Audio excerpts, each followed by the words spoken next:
मुझे ऐसा लगता है कि वो नहीं चाहते कि कमज़ोर वर्गों में कोई इंडिपेंडेंट वॉइस खड़ी हो। घर के पुराने लोग पुराने ही रहते हैं, नया 9 दिन पुराना 100 दिन। उनको लगता था कि अगर चंद्रशेखर आज़ाद खड़ा हो जाएगा तो शायद एक नई तरह की पॉलिटिक्स जन्म लेगी। मेरा नाम आज़ाद है, मुझे आप आज़ादी के साथ ही लड़ने दो, तो उस पर स्वीकार नहीं हुए तो बात खत्म। सदन से वर्कआउट नहीं करें, क्योंकि हम भेड़ नहीं हैं कि किसी के पीछे पीछे जाएंगे। हम बहुत सारे करोड़ों लोगों की उम्मीद है। क्या पार्लियामेंट 16 के डायलॉग सुनाने के लिए? आज की जो चर्चा है उसकी शुरुआत मैं कुछ आंकड़ों से करूंगा। Bharatiya Janata Party 1.5 lakh vote, Samajwadi Party 4,10,000 vote, Bahujan Samaj Party 4,99,000 vote. ये जो आंकड़े मैं अभी बता रहा हूँ, ये हाल ही में हुए चुनाव में नगीना लोकसभा क्षेत्र में इन पार्टियों के हार के मार्जिन हैं, और इनको इतने फासले से शिकस्त देने वाले आज़ाद समाज पार्टी के अध्यक्ष, पहली बार के सांसद चंद्रशेखर आज़ाद आज हमारे साथ मौजूद हैं। धन्यवाद चंद्रशेखर जी, आपका स्वागत है। धन्यवाद। 2017 के सहारनपुर आंदोलन से सुर्खियों में आने वाले चंद्रशेखर सहारनपुर के छुटमुलपुर गांव से आते हैं।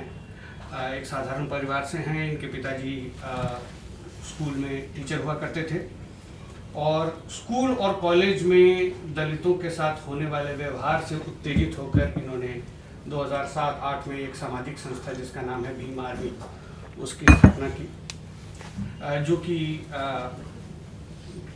शुरुआत में जिसने पाठशालाएं खोली सहारनपुर में और बच्चों को पढ़ाया, और वहाँ से जो है वो दलितों के छोटे मोटे जो समस्याएं थी उनका समाधान करने से जो सामाजिक एक आंदोलन इन्होंने शुरू किया, वो आज आज़ाद समाज पार्टी बन के उभरा है, और अब वो संसद में पहुंच चुके हैं।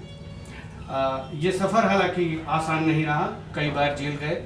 रासुका में तो लगभग 1 साल जेल में रहे, पुलिस की लाठियां खाई, पिछले साल बंदूक की गोली भी खा ली, और अब जब ये संसद में पहुंचे हैं तो कई हलकों में ये चर्चा है कि बहुजन मूवमेंट को आगे ले जाने में चंद्रशेखर जी की अहम भूमिका हो सकती है। तो चंद्रशेखर जी, पहले तो मैं आपसे ये पूछना चाहूँगा कि नगीना लोकसभा सीट में जो ऐतिहासिक जीत आपने दर्ज की है वो कैसे संभव हो पाया, उसके लिए कितनी मेहनत करनी पड़ी, आपने क्या क्या किया? मेरे आज भी याद है कि जब मैं जेल से आया था तो पहली बार अगर मैं इंटरव्यू देने के लिए कहीं गया तो वो इंडियन एक्सप्रेस का यही दफ्तर था, और शायद होस्ट भी दीप्तिमान तिवारी कर रहे थे। मेरे आज भी याद है। तभी से हमारी मित्रता है। पत्रकारों से मित्रता वैसे ठीक भी नहीं है, लेकिन मित्रता तो होनी जरूरी, क्योंकि पत्रकार भी तो इंसान ही होता है। ये प्लेटफार्म है जिसने सबसे पहले मेरी बात लिखी थी जेल से आने के बाद। अपने पुराने साथियों को नहीं भूलना चाहिए। तो एक करेक्शन करने के बाद मैं जवाब दूंगा। भीम आर्मी की शुरुआत हमने 2013 में की थी, 7-8 में नहीं की थी, क्योंकि अगर इंडियन एक्सप्रेस में कुछ गलत छाप देगा तो खराब हो जाएगा, और ये मैं नहीं चाहता। तो 2007-8 में हमने एक सोशल मूवमेंट स्टार्ट की थी, लेकिन भीम आर्मी का काम हमने 2013 में किया। 2014 में हमने इसको नाम दिया मूवमेंट को भीम आर्मी, भारत एकता मिशन। 21 जुलाई को, जो इसी महीना, ये जुलाई का महीना 21 तारीख आ रही।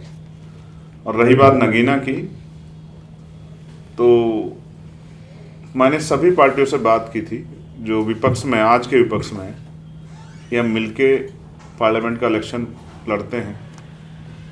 और मैंने उनसे कहा कि मैं 1 सीट लड़ूंगा, इससे ज़्यादा नहीं लड़ूंगा, बाकी जगह सब जगह मैं आपकी जाके मदद करूँ। और वो फर्स्ट फेज में है, तो बाकी 6 फेज मिलेंगे मुझे आपकी मदद करने के लिए। तो उनको मेरा जो प्रस्ताव था अच्छा नहीं लगा, उन्होंने मुझे ना कर दिया। फिर मुझे लगा कि अगर अब मैं इस चुनाव को नहीं लड़ पाया मजबूती से, तो चाहे वोट कितना भी मिले, हार जीत की बात नहीं थी, तो ये हो जाएगा कि मैं लड़ नहीं सकता। और एक सवाल था मेरे ऊपर जब टाइम्स मैगजीन में मेरा नाम आया कि भाई 100 इमर्जिंग लोगों में मेरा नाम है, भारत में से एक आदमी का, तो मुझे उस खुद को साबित भी करना। तो हम जनता के बीच में गए, और मैंने खुद दीप्तिमान भाई 700 से ज़्यादा गांव कवर किए। मैं सुबह 7:30-8 बजे निकलता था, और रात को 4 बजे, 5 बजे, पौने 6 बजे तक आता था, क्योंकि जो चुनाव का समय था वो रमज़ान का भी समय था, तो वो लोग जागते भी रहते थे। तो ऐसे 700 के लगभग गांव मैंने कवर किए, 1200 के लगभग टोटल गांव हैं। और फिर हमारी टीम ने, जो देश भर से हमारे साथी जो काम कर रहे हैं वो आए, उन्होंने वहाँ मोर्चा संभाला और हमने जनता से जाके यही कहा कि आपने सबको मौका दिया, एक मौका आप हमारे कार्य के आधार पर हमें भी दो। वहाँ 3 राष्ट्रीय पार्टी लड़ रही थी और अलायंस भी लड़ रहे थे, एनडीए अलायंस, इंडिया अलायंस और बीएसपी भी। तो जनता ने हमारी बात को और हमारे संघर्ष को सराहा और हमें वोट दिया। और क्योंकि चुनाव लड़ने में भारतीय राजनीति में आज बहुत पैसों की ज़रूरत है, लोकतंत्र भारत का महंगा हो गया है, तो हम एक वोट और एक नोट, मान्यवर काशीराम साहब का जो फॉर्मूला है उसके आधार पर लड़े। गांव में जाते थे केतली लेके और लोगों से अपील करते थे कि हमारे चुनाव निशान में वो जो अगर वोट देना चाहते तो नोट भी दें। तो हमारे तेल का खर्चा वहाँ से निकलता था, खूब पैसे भी इकट्ठे हो जाते थे कि पूरे दिन का तेल का खर्चा निकल जाता था। लेकिन जब इलेक्शन अनाउंस हुआ तो वो भी बंद हो गया कि आप ऑनलाइन पैसे तो ले सकते हैं लेकिन कैश नहीं ले सकते, तो वो भी बंद हो गया, तो नुकसान भी हुआ। लेकिन फिर भी देश भर से जो हमारे भीम आर्मी आज़ाद समाज पार्टी के साथी, उन्होंने थोड़े थोड़े पैसे जुटा के मुझे चुनाव लड़ाया। और जब 4 तारीख को परिणाम आया तो, लेकिन चुनाव के जिस दिन चुनाव वोट पड़ गए थे, दूसरे दिन बाद हमने जब पूरा रिसर्च किया तो हमें ये आइडिया था। और आप मेरा बयान अगर सुनेंगे जो मैंने छत्तीसगढ़ में दिया था आपसे 1 महीने पहले चुनाव के रिजल्ट से लगभग 25-26 दिन पहले, कि हम 1.5 लाख से ज़्यादा वोट से जीते और हम लगभग 1,51,000 से ज़्यादा वोट से जीते। तो हमें जो हमने काउंटिंग की थी वो हमारी टेबल पे थी और वो टेबल हमारी जो है वो हमारे संघर्ष पे थी और वो सच साबित हुई। तो इस तरह से हम लोग नगीना का चुनाव जीते। आपने बताया कि गठबंधन के लिए आपने इंडिया ब्लॉक से बातचीत की, लेकिन वो एक सीट देने को भी आपको राजी नहीं थे। क्यों नहीं थे? आपको क्या लगता है कि, क्योंकि मैं इसलिए ये सवाल पूछ रहा हूँ क्योंकि ये कोई नया गठबंधन नहीं था, आप पहले उनके साथ गठबंधन कर चुके हैं, उपचुनाव लड़ चुके हैं। रामपुर का, खटौली का जो सारा उपचुनाव था वो सपा, आरएलडी और आज़ाद समाज पार्टी ने साथ में वो लड़ा था और आपने सपोर्ट किया था। खटौली की विधानसभा वो जीते भी थे। नगर पंचायत चुनाव भी हम लोग मिलकर लड़े। नगर पंचायत चुनाव भी आप लोग मिलकर लड़े। तो फिर जब लोकसभा का चुनाव आया तो क्यों आपको लगता है कि ये पार्टियां आपके साथ गठबंधन नहीं करना चाहती थी? देखिए, मुझे कहता है ना, सच कहने से रिश्ते खराब हो जाते हैं, लेकिन अगर सच नहीं कहेंगे तो फिर तो खराब हो जाएगा। मुझे ऐसा लगता है कि वो नहीं चाहते कि कमज़ोर वर्गों में कोई इंडिपेंडेंट वॉइस खड़ी हो।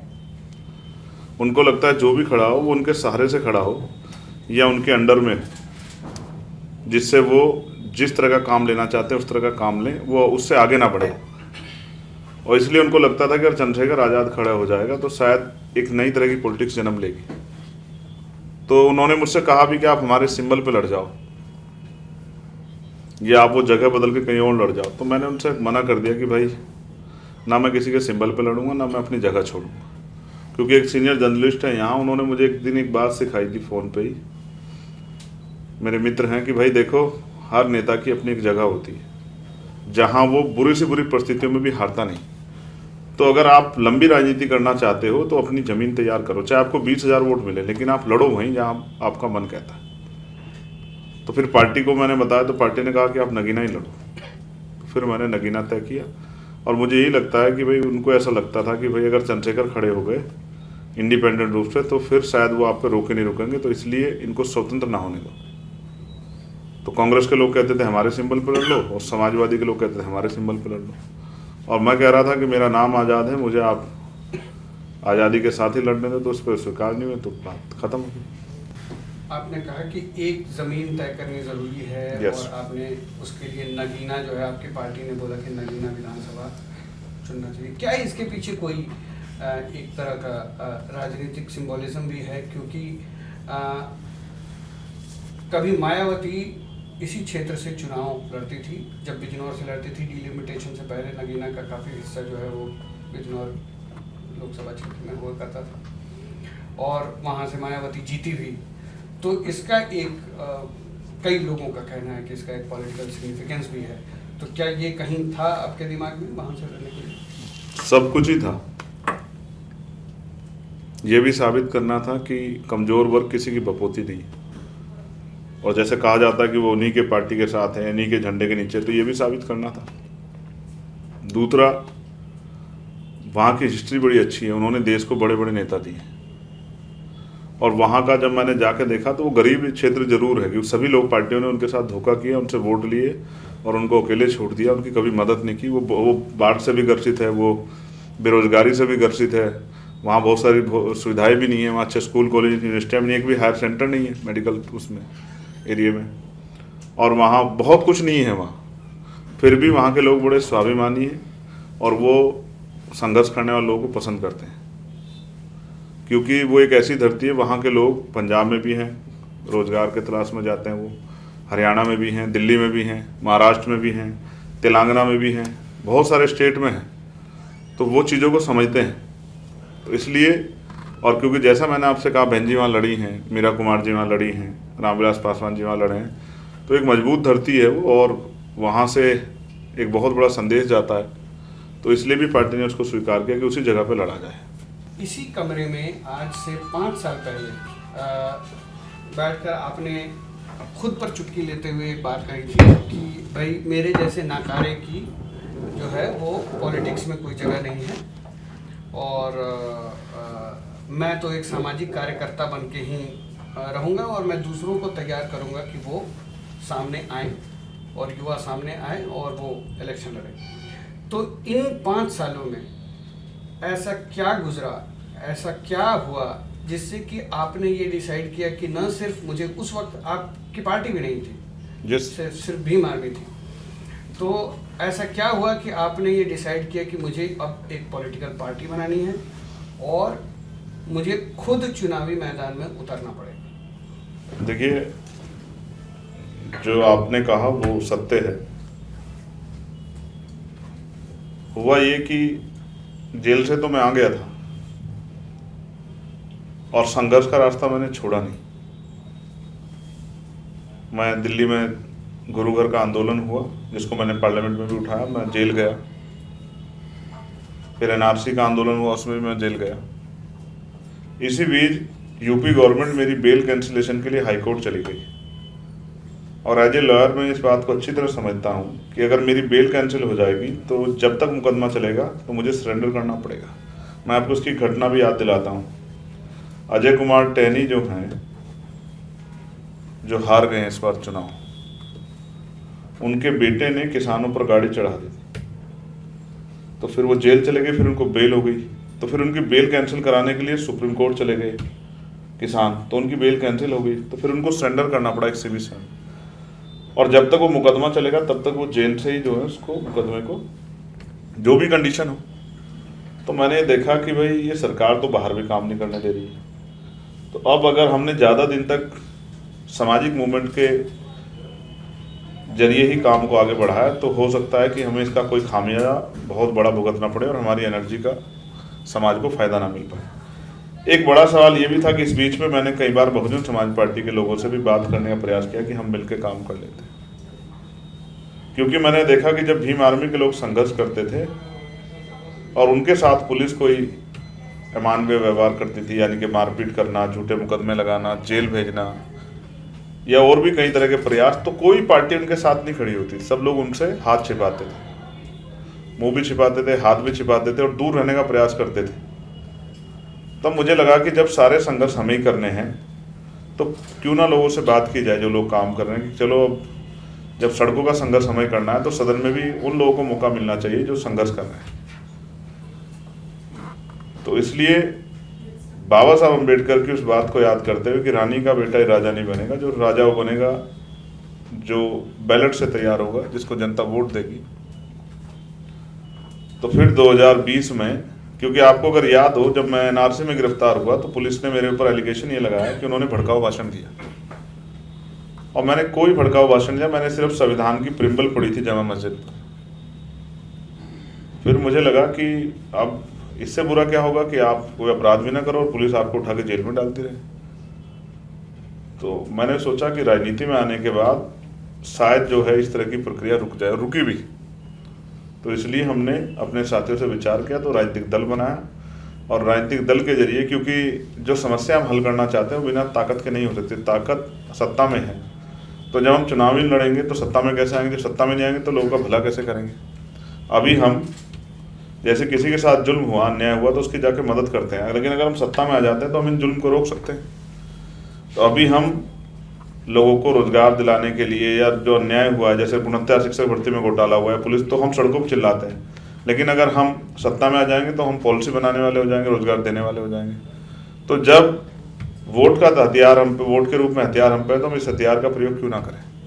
फिर काशीराम साहब की भी थ्योरी है कि मुर्दा लोग मिशन नहीं चलाते, जिंदा लोग रुकने नहीं देते, तो मिशन भी चलता रहना चाहिए। तो इसलिए हमने महापुरुषों की बात को आगे बढ़ाते, क्योंकि बाबा साहब ने पार्टी बनाई, काशीराम साहब ने पार्टी बनाई, जब उनको मौका नहीं मिला RPI में, तो अब काशीराम साहब के शिष्य होने के नाते हमने फिर अपना दल बनाया कि भाई अब हम इस दल के सहारे अपनी बात को कहेंगे। ये एक अच्छा प्लेटफॉर्म है। परमिशन नहीं मिलती थी प्रोग्राम करने की, आप कहीं प्रोग्राम कर रहे हैं, आखिरी दिन पे वो परमिशन नहीं देते थे, तो ऐसा लगता जैसे हम इस देश में रह के हैं वही ना, हमें कोई अधिकार ही ना हो, हमारे कोई मौलिक अधिकार ही ना हो। तो फिर हमें लगा कि राजनीतिक दल के जरिए परमिशन मिलेगी और अपनी बात कहने की आसानी भी होगी। जब अपनी बात नहीं कहते लोग जागरूक कैसे होंगे?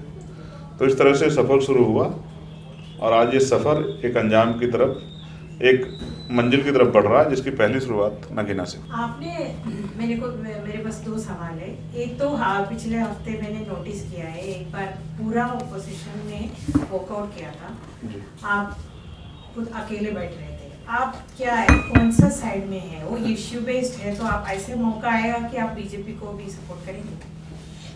देखिए, काशीराम साहब कहते जिनसे संघर्ष होता है उनसे समझौता नहीं होता, और जिनसे समझौता उनसे संघर्ष नहीं होता।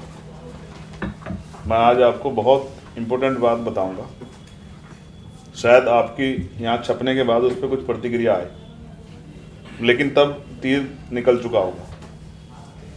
मैं जब पार्लियामेंट में गया तो जैसे आपने कहा कि आपने मुझे वहाँ देखा बैठे हुए, तो उसमें 2 एक्स्ट्रा लाइन है, अगर आपने देखी तो मैं एक्स्ट्रा लाइन में बैठा, क्योंकि मैं नया आदमी हूँ, मुझे जानकारी इतनी नहीं है। मैं झूठ कह दूँ कि भाई मुझे जिस जगह में गया नहीं, मुझे क्या जानकारी होगी।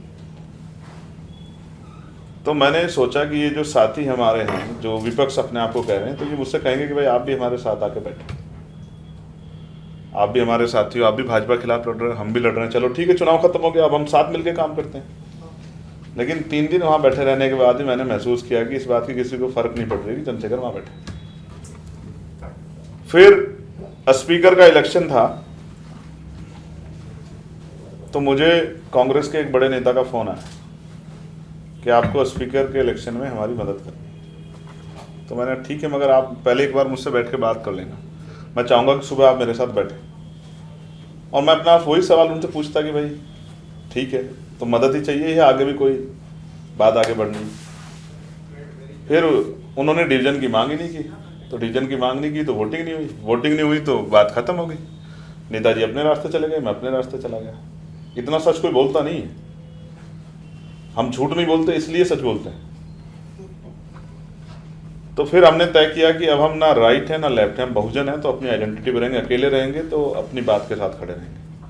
अगर कोई गलत होगा तो उसका विरोध दर्ज कराएंगे, और अगर कोई अच्छी बात होगी तो उसको सुन के समझ के फिर अपना फैसला लेंगे। तो इसलिए हम सदन से वर्कआउट नहीं करें, क्योंकि हम भेड़ नहीं है कि किसी के पीछे पीछे जाएंगे। हम बहुत सारे करोड़ों लोगों की उम्मीद है, हम अपनी पार्टी के वर्कर हैं, लेकिन हमारे लोगों के हम नेता हैं। तो अगर हम किसी के पीछे चलेंगे तो उनके सम्मान के साथ खिलवाड़ होगी। तो इसलिए हम बैठे, अगर कोई भविष्य में कोई बात करेगा तो सह सम्मान बात करेंगे। इसलिए हमने कहा कि अब हम किसी के घर नहीं जाने वाले कि आप हमसे अलायंस कर लो, क्योंकि अब जनता ने हम पे भरोसा दिखा के बता दिया कि अगर चंद्रशेखर अच्छा काम करते हैं तो उनकी पार्टी को आने वाले समय में अवसर मिलेगा। तो फिर जब जनता हमारे साथ है तो हमें किसी के पीछे क्यों खड़ा होना। तो मुद्दों की बात है, जब कोई मुद्दा ऐसा आएगा तब उस पर अपनी बात रखेंगे। जो कुछ गलत होता है, शायद विपक्ष इतना कठोर होकर नहीं बोला होगा जितना हमने बोला, जितना इश्यू पे हमने बोला, पूरा विपक्ष नहीं बोला होगा। धर्म की राजनीति हम करते नहीं, तो हमने धर्म पे कोई सवाल नहीं खड़ा किया, लेकिन हमने आस्था पे भाजपा सवाल पूछा कि आपने गुरु घर क्यों नहीं बनवाया अब तक, वादा करके पंजाब में प्राइम मिनिस्टर वादा करके आए। तो इसलिए हम बहुजन हैं और अपनी आइडेंटिटी के साथ, तो ना इधर है ना इधर। ठीक है, दूसरा सवाल हम ये तो हमारी जानकारी के लिए भी पूछ रहे हैं, ये यूपी में बीजेपी को क्या हो गया, बीजेपी का नेताओं से जब बात करें या अलग नेताओं से बात करें तो एक चीज़ बोलते हैं कि सारा दलित वोट गया, इसलिए कि जो कॉन्स्टिट्यूशन के ऊपर, संविधान के ऊपर जो भी खड़े कर दिया प्रतिपक्ष ने, उस पर थोड़ा एक नेता बोल रहे थे सुनामी जैसे आ गया कि सिर्फ जो लोग अपना पाव अपने धरती पे था बस वो लोग बच गए, बाकी सब उड़ गया।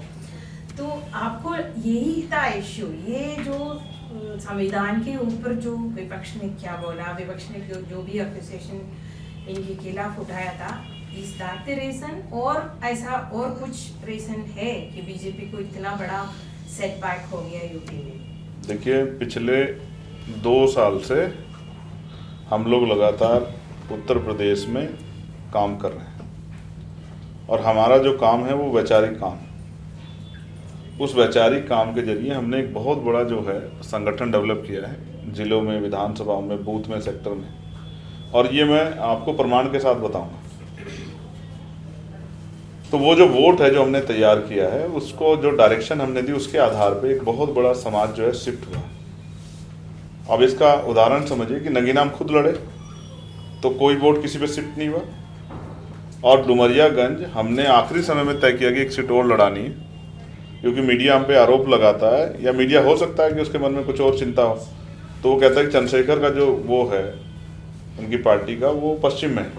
बार बार आप कभी सुनो, मैं तो सुनता रहता हूँ कि पश्चिम के चंद्रशेखर आजाद, पश्चिम के नेता, पश्चिम में इनका ग्राफ है, पश्चिम में इनकी पकड़ है। तो इसलिए हमने बिल्कुल जो नेपाल बॉर्डर है, सिद्धार्थनगर जिला जहाँ भगवान बुद्ध पैदा हुए, वहाँ डुमरियागंज में हमने अपना प्रत्याशी लड़ा, और अंत समय में लड़ा जब तक लोग मन बना चुके थे इधर या इधर। तो वहाँ हमें 81,000 वोट मिले और बहुजन समाज पार्टी को 35,000 वोट मिले, और वो सीट बीजेपी जीती लगभग 40,000 वोट से, 40-42,000 वोट से, और कांग्रेस ये अलायंस उस सीट को हार गया। तो वहाँ भी वोट शिफ्ट नहीं हुआ। तो आप ये सोचिए, पिछली बार भी वहाँ अलायंस का प्रत्याशी हारा था, पिछली बार वो बसपा के पास थी। तो जो वोट हमने बहुजन समाज का तैयार किया है, वही वोट जब हम नहीं लड़े तो बाकी 78 सीटों पर शिफ्ट हुआ है। अगर हम सभी जगह लड़ते और इतना इतना वोट ले जाते तो उत्तर प्रदेश के परिणाम वही होते जो 2014 में हुए थे। तो हमने अपनी नैतिक जिम्मेदारी को निभाया, क्योंकि जो माहौल था वो इस तरह का बना हुआ था कि समाज में एक चिंता पैदा हो गई थी। हम भी लगातार इस बात को कह रहे थे, और जिस तरह का हमने देखा पार्लियामेंट में जो हुआ, इतने मेंबर्स को जो है सस्पेंड करके, और जिस तरह से भारतीय दंड संहिता और कानून जो है पारित हुए, और भी बहुत सारी चीज़ें हुई, वो सबने देखा। तो लोगों से कुछ छिपा हुआ नहीं था, जनता में आक्रोश था। और मैंने फिर कहा कि ये चुनाव ही जनता लड़ी, क्योंकि जिस समय चुनाव डिक्लेयर हुआ उसके बाद जितना समय था, उस समय में तो आप 200 गांव में नहीं जा सकते हो जनता के बीच। तो जनता ने मन बनाया कि हमें भारतीय जनता पार्टी की तानाशाही जो है सोच को सबक सिखाना है, क्योंकि उनके नेता बड़े बड़े बयान दे रहे थे कि हम संविधान को बदल देंगे, 400 पार सीटें आ जाएंगी। तो जनता ने कहा ठीक है, क्योंकि भारत की जनता भारतीय संविधान से बहुत प्रेम करती है, क्योंकि यही संविधान सबको बराबर का अधिकार और आज़ादी देता है, अवसर देता है। तो जनता ने फिर भारतीय जनता पार्टी को सबक सिखाने के लिए वोट किया। इसके विपरीत जब अब उपचुनाव आएगा तो आप देखना ये सारे दल यही होंगे और आज़ाद समाज पार्टी भी यही होंगी। आप देखना कि आज़ाद समाज पार्टी की परफॉर्मेंस इन सभी दलों से अच्छी रहेगी, ऐसा मेरा विश्वास है। एक उसी से रिलेटेड मेरा सवाल है कि 2018 में जब आप यहीं बैठे हुए थे तो उस वक्त आपने एक वक्तव्य दिया था जो कि मैं अभी कोट करता हूँ। आपने कहा था कि ये मंदिर बनाकर तो दिखाएं, फिर संविधान समर्थक बताएंगे तुम्हें कि कैसे चलेगा ये देश। आपने ये भी कहा कि ये लोग संविधान बदल देंगे और जो लोग संविधान बदलना चाहते हैं हम उनको बदल देंगे। क्या दलित समाज में ये जो अगर हम सुर्खियां देखें तो उसमें ये संविधान वाली बात जो है ये चुनाव के समय आई और उसके बाद फिर इसकी काफ़ी बातचीत हो रही है, लेकिन क्या ये जब 2018 में आप ये कह रहे थे तो क्या दलित समाज में उस वक्त से इस चीज़ का भय व्याप्त था?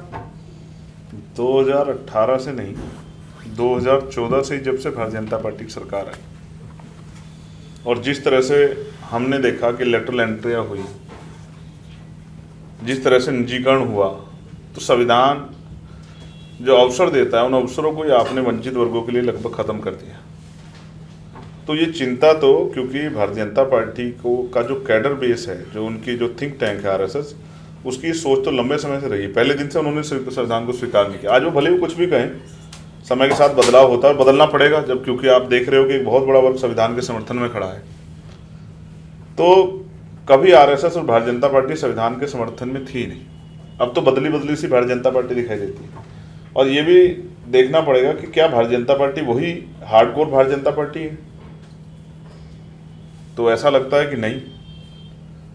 अपर कास्ट ओरिएंटेड भारतीय जनता पार्टी में हम बैकवर्ड के लीडर भी हैं, हारने के बाद भी डिप्टी चीफ मिनिस्टर बनाए जा रहे हैं, और आज अपनी आइडेंटिटी को भी बैकवर्ड के लोग वहाँ कह पा रहे हैं, यानी कि भारतीय जनता पार्टी ने बहुत सारे बदलाव किए। तो इसलिए मेरा ये मानना है कि ये भय तो भारतीय जनता पार्टी के शासन में, सत्ता में आने से ही बन गया था, और यही भय था जिसकी वजह से 2019 का अलायंस हुआ उत्तर प्रदेश में। वो अलग है कि वो अलायंस परवान नहीं चढ़ पाया, क्योंकि राजनीति में उतने सक्रिय उस समय नहीं थे, और बहन जी ने एक ऑर्डर अपने यहाँ से दे दिया था अलायंस के साथ ही, जबकि हमने अलायंस का समर्थन किया कि भीम आर्मी का कोई भी जो वर्कर है, लीडर है, वो हमारे मंच पे नहीं आएगा। इवन अगर आपको याद हो कि सहारनपुर में उनकी रैली हुई फर्स्ट, और वहाँ मेरे पोस्टर दिखाए गए, तो उन्होंने उसका बहुत बड़ा विरोध भी दर्ज कराया, मेरठ में भी। तो हमारे लोगों ने कहा ठीक है, मैंने उनसे कहा कि वोट ही तो देनी, क्या जरूरत है मंच पर जाने की। तो हम उस तरह से सक्रिय नहीं थे, लेकिन हम अपना काम तो लगातार कर ही रहे थे। तो इसी तरह से मैं मानता हूँ कि ये भय 2014 शुरू हुआ, और 2024 उसकी अति थी कि उस अति ने एक सामूहिक रूप से एक ऐसा जो है विचार विकसित किया कि भारतीय जनता पार्टी को रोकना ही पड़ेगा, और अयोध्या उसका बहुत बड़ा उदाहरण है। अगर अयोध्या में भारतीय जनता पार्टी हारती है, या बनारस में प्राइम मिनिस्टर इतने कम वोट से जीतते हैं, या टीवी सीरियल के राम जो हैं मेरठ में बहुत कम वोट से जीतते हैं, तो आप समझिए कि धर्म के आधार पर आगे राजनीति में कामयाब होना आसान काम उत्तर प्रदेश में नहीं। इसी बार वो सारी बातें विपक्ष ने बोली जो माननीय काशीराम साहब 40 साल पहले बोला करते थे। जैसे आपने विपक्ष की पार्टियों के नेताओं के मुँह से सुना कि भाई मीडिया में आपके लोग कितने हैं, बैकवर्ड के लोग, शेड्यूल कास्ट के लोग।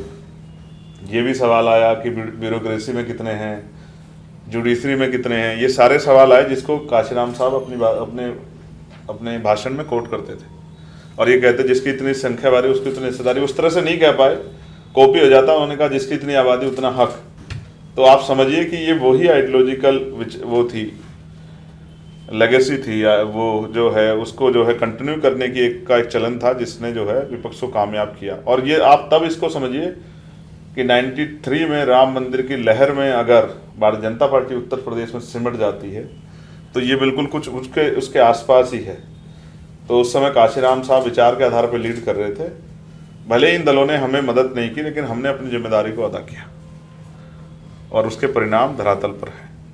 मैंने कहा भी, मीडिया के साथियों से भी कहा कि विपक्ष का एक साथी खड़ा होकर बताए कि क्या वो बिना अम्बेडकरवादियों के वोट के जीता है क्या। अगर कोई विपक्ष का एक साथी ऐसा हो, किसी भी लोकसभा जीता हुआ, तो हाथ खड़ा करके बताए, तो शायद किसी के अंदर हिम्मत नहीं बन पाई कि वो जवाब दे सके। क्योंकि पर्दे के पीछे तो सभी लोगों ने मदद मांगी हमसे। सामने भले ही कोई देने की इच्छा रखते, लेकिन मदद तो सबने मांगी है, और हमने की भी है मदद। और हमारे यहाँ का कोई साथी आपके यहाँ आएगा पश्चिम का, इधर का पूछ लेना आप कि मदद की है नहीं की है। तो दो मेरे छोटे से प्रश्न है। एक तो राजनीतिक प्रश्न है। जब आप देखते हैं अम्बेडकरवादी राजनीति को या माननीय काशीराम जी की राजनीति को, तो जब बसपा उत्तर प्रदेश में चढ़नी शुरू हुई 1990 के आसपास, और 2007 में वो एकदम अपने पीक पे पहुंच गई, जब लग रहा था कि अब यूपी से बाहर भी एक्सपेंशन होगा। उसके बाद धीरे धीरे ग्राफ नीचे आया, और अब लोकप्रियता बहन जी की काफी कम दिखाई दे रही है, चाहे 9.5% वोट है। एक तो मैं जानना चाहूंगा कि आपके विश्लेषण में ऐसा क्यों हुआ, कहाँ बसपा गलत गई, और इससे जुड़ा हुआ ये इसी सवाल के अंदर है कि आपका जब राइज होना शुरू हुआ 2017 से, हमने आपका नाम सुनना शुरू किया, तो ऐसा क्यों नहीं हो पाया कि बसपा जैसा प्लेटफॉर्म जब था, तो आप में और उनमें एक अलायंस या सेम पार्टी की समझदारी बनती? क्या उसमें आपके कुछ उनसे डिफरेंसेस थे, या उनको आपसे कुछ दिक्कत थी? तो ये मेरा पहला सवाल है। अगर ये छोटा सवाल है तो बड़ा सवाल कैसा होगा बताओ। इनका नाम ही वैसे, ये तो बिल्कुल विकास जैसा ही जो नहीं हो रहा है देश में।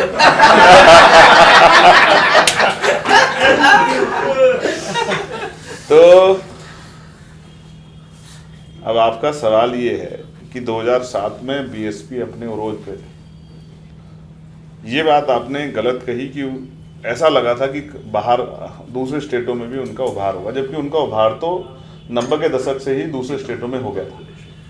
मध्य प्रदेश हो, राजस्थान हो, पंजाब हो, कश्मीर हो, जम्मू एंड कश्मीर तब इकट्ठा था, दिल्ली हो, बिहार हो, तो उनका जो है उनका क्षेत्र तो पहले से ही बहुत बढ़ गया था। बाद में बिहार के साथ जुड़ा झारखंड भी, पलामू जीते वो लोग, पार्लियामेंट भी, हरियाणा भी जीते, अमन कुमार नागराज जी अम्बाला। तो उत्तर भारत में तो उनका पहले से ग्राफ उनका 2099, 2000, 2003 बढ़ गया था, लेकिन 2007 के बाद तो खत्म होना शुरू हुआ। मैं इसके लिए, हो सकता है मेरी बात से सहमत ना हूं, मगर मैं मानता हूं किसी भी आंदोलन की ताकत उसके विचार होते हैं। जब विचारों में बदलाव होता है तो फिर कैडर में भी बदलाव होता है।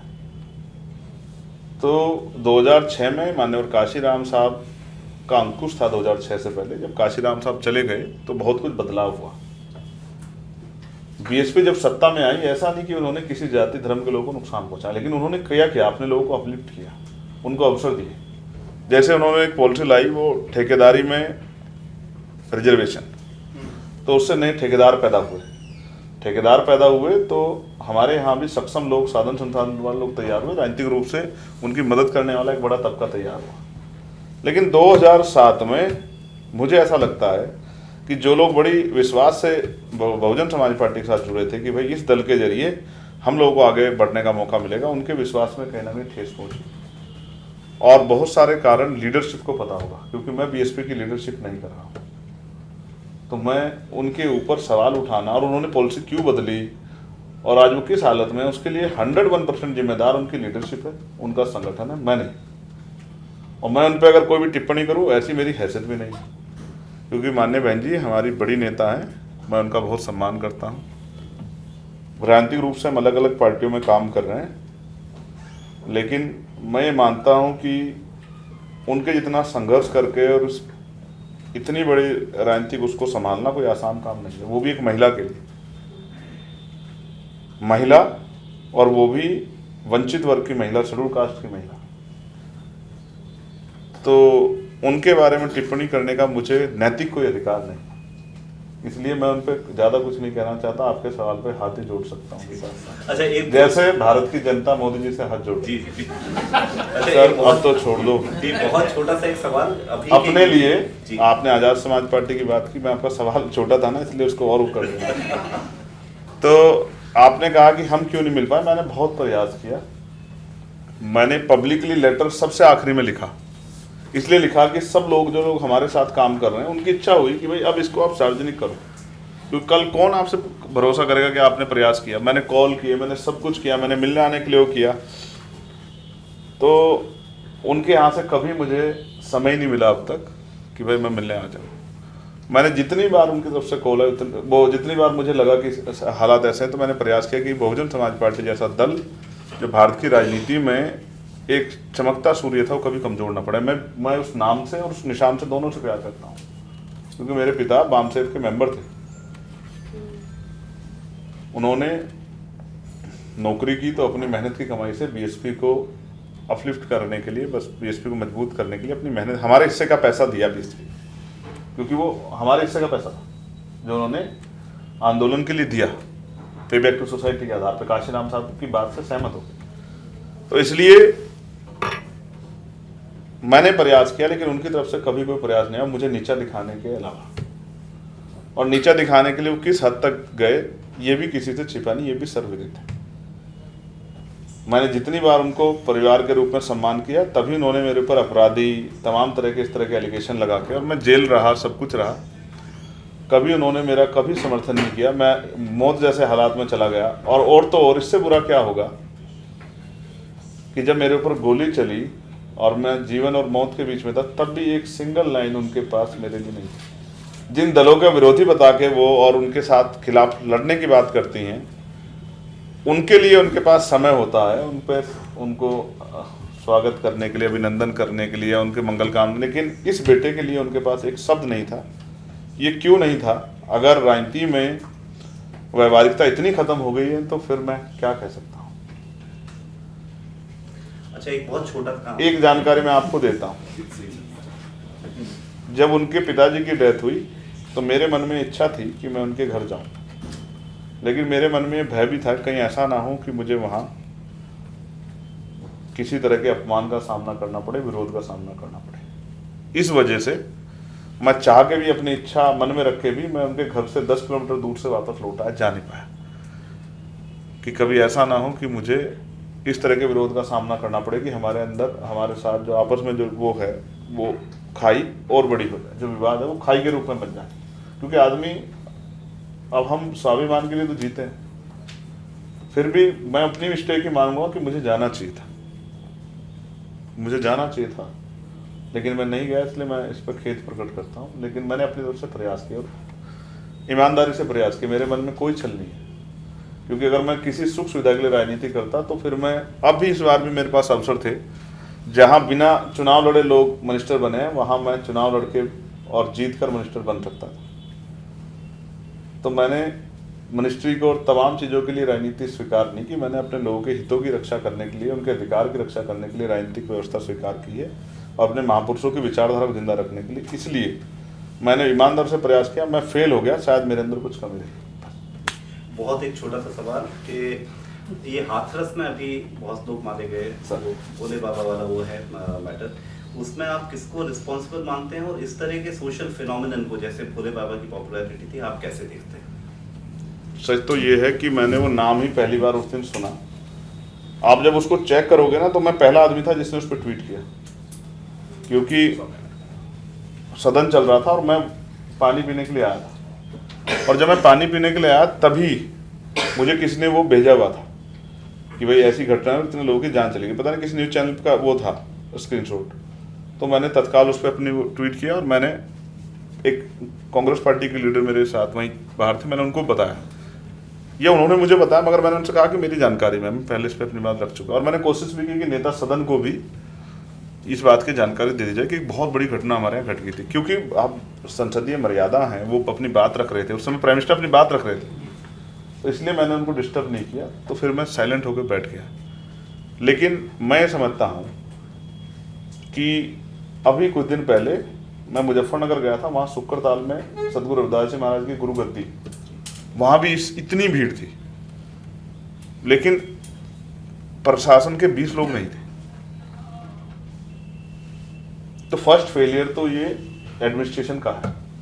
अगर एडमिनिस्ट्रेशन समझता है कि कोरोना काल में उनके यहाँ इतने लोग जुटते हैं और अब कोरोना काल भी नहीं है, तो उसने क्या व्यवस्था की? क्या वो किसी बाबा के भरोसे या उसकी आर्मी के भरोसे इतना बड़ा आयोजन छोड़ देगा? क्योंकि लॉ एंड ऑर्डर की जिम्मेदारी तो उनकी है। तो सबसे बड़ा फेलियर एडमिनिस्ट्रेशन का है, फिर फेलियर पुलिस का है और सरकार का है, जो आंख बंद करके ऐसे बाबाओं को परमिशन दे रही है कि वो भीड़ जुटाएं और उसके लिए व्यवस्था भी ना करें। और फिर भाई देखो, ऐसा है, ये बात बहुत दूर तक जाएगी, तीर जैसा लगेगा। सच ये है कि इस देश में जो गरीब लोग हैं और वंचित वर्ग के लोग हैं, उनके जीवन में व्यवस्था के कारण बहुत सारी परेशानियां हैं।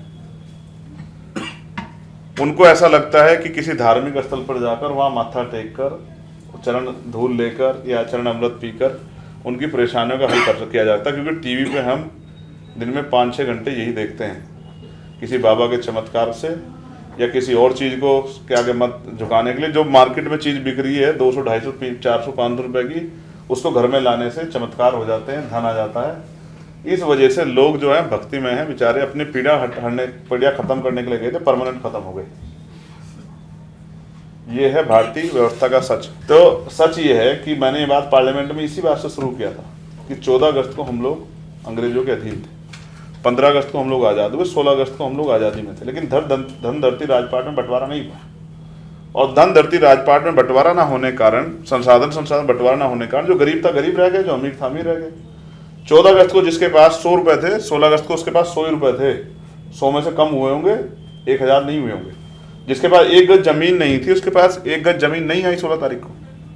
संविधान के आने के बाद 26 जनवरी 1950 को जब लागू हुआ तब बदलाव होने शुरू हुए। तो जो लोग व्यवस्था के आधार पर, जो व्यवस्था इस देश में थी आज़ादी से पहले, जिस तरह के धर्म ग्रंथों के आधार पर देश चलता था और उस सामाजिक व्यवस्था का पालन गरीबों को, वंचित वर्ग के लोग करना पड़ता था, उन परेशानियों का सामना करना पड़ता था जो आज भी दिखती हैं। मटकी छूने पे, मूछें रखने पे, घोड़ी बैठने पे हत्या, कपड़े अच्छे पहनने पे आज भी जो है अपमानित करना, ये जो आज भी देखने को मिलता है, महिलाओं के साथ जो उत्पीड़न होता है, ये आज का नहीं है, सदियों का है। और ये इसको सही ठहराया जाता था। पहले विधवा विवाह नहीं होते थे, बाल विवाह होते थे, सती प्रथा थी हमारे यहाँ, सबको देखा देश ने। तो वो जो व्यवस्थाएं थी, उनमें जो जकड़ा हुआ समाज था, वो गांव में जाति के आधार पर, धर्म के आधार पर अपमानित हुआ, हत्या कर दी गई। आवाज उठाने से बचने के लिए, अपनी जान बचाने के लिए शहरों में आ गया। शहरों में आके हमारे बड़े बड़े लोगों की कॉलोनियों के बाहर, नालों के ऊपर बस गया, रेलवे की पटरियों के आसपास बस गया, जंगलों में बस गया। और फिर आज 50-60 साल बाद जब विकसित हो गया है, शहर बड़ा हो गया है, उन पटरियों पे बसे लोग जिन पे आज़ादी से पहले कुछ नहीं था, जिनकी जिम्मेदारी थी लोकतांत्रिक व्यवस्था में, बाबा साहब ने भी इस बात को कोट किया जब संविधान सौंपा कि आज हम विरोधाभास की जिंदगी में कदम रख रहे हैं। राजनीति में 1 वोट 1 वैल्यू, राजनीति में समानता आ जाएगी, लेकिन जब तक देश से सामाजिक गैर बराबरी और आर्थिक गैर बराबरी दूर नहीं होगी, तब तक राजनीतिक लोकतंत्र, सामाजिक लोकतंत्र नहीं बनेगा। और आज भी ऐसा ही है। मैं इसको स्पष्ट भी कर सकता हूँ कि पैसे चाहिए बहुत लड़ने के लिए, गरीब का बेटा नहीं लड़ सकता चुनाव, छोटा हो या बड़ा, हर जगह नीचे लेके ऊपर तक पैसा चलता है। पत्रकार भी ऐड मांगते हैं 1.5 लाख रुपए का, ये देना पड़ेगा तब जाके चलेगा। तो 1.5 लाख रुपए जिस पर नहीं है, कहाँ से लड़ लेगा चुनाव? तो इसलिए बाबा साहब ने इस बात चिंता जाहिर की, और हुआ भी वही। जो लोग राज व्यवस्था में काबिज थे, आजादी से पहले काबिज थे, वही लोग लोकतंत्र पे काबिज हो गए। तो जो हादसे पे जो लोग हैं, उन पे क्या मिला? किसी को अभी थोड़े बहुत लोगों को जमीन वमीन मिल गई है, जिनको नहीं मिली वो शहरों में आके बसे उत्पीड़न के डर से, या सताए हुए लोग, हत्या, रेप, तमाम तरह की परेशानी भागे। अब सरकार कहती है कि अवैध है, इन पे कागज जमीन नहीं है तो इनको हट निकालो। सरकार का बसाना होता है, उजाड़ना नहीं होता। तो आज कहाँ, जिन पे कुछ नहीं था उनको क्या मिला? तो इसलिए मैं कहना चाहता हूं कि सच ये है कि अभी तो हमें बहुत सारे और कांटे चुभने हैं हमें, और जब कांटे चुभेंगे तब हमारे लोगों को समझ आएगा कि इस व्यवस्था निकलने का एक ही तरीका है कि political power is the master की। राजनीतिक सत्ता अपने हाथों में लो, किसी के पिछले को मत बनो, अपना नेता तैयार करो, अपनी पार्टी तैयार करो, उनको जो वोट दे के सत्ता में लाओ, बहुसंख्यक बनाओ, और उनसे पॉलिसी के जरिए अपने आप को आगे बढ़ाओ। ये है कड़वा सच। आपने शुरू में कहा कि ये वंचित तबके के लोगों को आज़ाद नेता बनने नहीं देना चाहते, बाकी लोग जो आपने अपने अनुभव से बताया। मेरा ख्याल है 1983 में शायद चमचा युग लिखी थी ना कांशीराम जी ने, वही बात उन्होंने लिखी थी। इतने वर्षों के दलित मूवमेंट के बाद, इतने वर्षों तक बीएसपी इतनी प्रभावशाली भूमिका में रही, इतने सारे दलित लीडर्स एमर्ज किए, तो आपको क्या लगता है 1983 में और 2024 का जो भारत है उसमें इस समाज की वैसी ही स्थिति है, या कुछ उसका प्रभाव, बदलाव कहीं और दिखाई पड़ता है? उसका प्रभाव हम बैठे तो नहीं, लेकिन आपने ही बोला कि ऐसा नहीं होने दे रहे थे लोग। कौन? मैं आज के समय की बात कर रहा हूँ जी। शायद आप मेरी बात समझे नहीं। मैंने ये चिंता जाहिर की आज के अलायंस पे कि उनको ऐसा लगता है कि स्वतंत्र राजनीति नहीं खड़ी होनी चाहिए उनकी। मैंने तब पर उनका प्रभाव तो चंद्रशेखर जैसे लोग हैं। संगठन बनाने की आज़ादी, संगठन चलाने की आज़ादी हमने किससे सीखी? इस देश में आज बीजेपी कहती है उन पर पन्ना प्रमुख है, लेकिन बूथ का जो है ये पूरा जो वो बना के लाया, बूथ तक का स्ट्रक्चर बनाने की जो पॉलिसी किसने बनाई? ये माननीय काशीराम साहब की पॉलिसी। ये जो नारे आज विपक्ष ले रहा है, ये किसके नारे हैं? ये माननीय काशीराम साहब के नारे। तो मैं आपसे कह रहा हूँ वो जो प्रयास था उसी का कारण तो आज है कि चंद्रशेखर जो है। लेकिन अब एक बदलाव ये है कि अब हमें जीरो से शुरू नहीं करना पड़ रहा है। हर बार ऐसा हुआ कि बाबा साहब का काम जहाँ रुका उसके बाद 10, 12, 15 साल लगे दोबारा से काम को शुरू होने में, और इस बीच में समाज अलग अलग पार्टियों के साथ जाकर चिपक गए। फिर जब 2006 में काशीराम साहब चले गए तो 2006 से अब देखिए कितना समय हो गया। मैंने बीएसपी को कमजोर नहीं किया, क्योंकि मैं इस बार भी 2 ही सीटें लड़ा ना। 78 पे तो बीएसपी लड़ी यूपी में, तो वो नहीं जीत पाई, इसके लिए मैं दोषी नहीं। देश भर में इतने बड़ा उनके संगठन है, सब कुछ है। मैं जहाँ लड़ता हूँ मेरे ऊपर बेचारे आरोप लगा देते हैं कि भाई चंद्रशेखर ने हरवा दिए, तो मैं तो लड़ा ही नहीं इस बार कहीं। तो आप अपने उस पर पीछे चले गए। तो इसलिए मैं कह रहा हूँ कि उनका जो चीज़ निर्माण होती है भाई, वो उसका अंत भी होता है। तो एक बड़ा वृक्ष बना, लंबे समय तक उसने समाज को सींचा, समाज ने उसको सींचा, बाद में उसने समाज को छांव दी, फल दिए, फूल दिए, संरक्षण दिया, लेकिन अब वो वृक्ष सूख गया है। अब उससे समाज का हित नहीं हो रहा है। तो समाज भी अब बेवकूफ़ नहीं रहा है, समाज चीज़ों को समझने लगा है कि कौन सा दल क्या काम कर रहा है, उसका क्या प्रभाव हो रहा है। इसलिए बीएसपी जो काशीराम साहब ने जो दल बनाया, उसने जितने देखो उसी दल को सींचना चाहते थे, लेकिन हमें तो साइडलाइन कर दिया गया, जैसे आरपीआई से काशीराम साहब कर दिया गया था। तो फिर काशीराम साहब ने क्या किया, वो दिल्ली आए, दिल्ली आके उन्होंने यहाँ नगर पालिका के चुनाव लड़ाए दिल्ली में आके। तो 25 लोग अपनी जेब से पैसे देकर सब जमान जब्त हो गए। तो काशीराम रुके थोड़ा ही, काशीराम साहब फिर चल पड़े, लोगों को समझाना शुरू किया। तो देखो इतना बड़ा दल बनाया, कहीं प्रदेश सत्ता अपने हाथ से बनाई और बिगाड़ दी, कहीं स्टेट सेंटर की सत्ता भी गिरा दी, राजीव गांधी जी की सरकार गिराई। तो राजीव गांधी जाके उनसे पूछा। तो इसलिए मैं आपसे कह रहा हूँ, जब दल बनता है और क्योंकि आइडियोलॉजिकल लड़ाई है, जो लोग आज इस बार गए हैं अलायंस के साथ, क्योंकि वो आइडियोलॉजिकल लोग हैं, इसलिए बीजेपी के साथ तो नहीं जा सकते, तो इसलिए वो इनके साथ गए अलायंस के साथ। अब वो वापस अपने आंदोलन में, जब उनका आंदोलन आ गया बेचारे, तो वापस आ जाएंगे।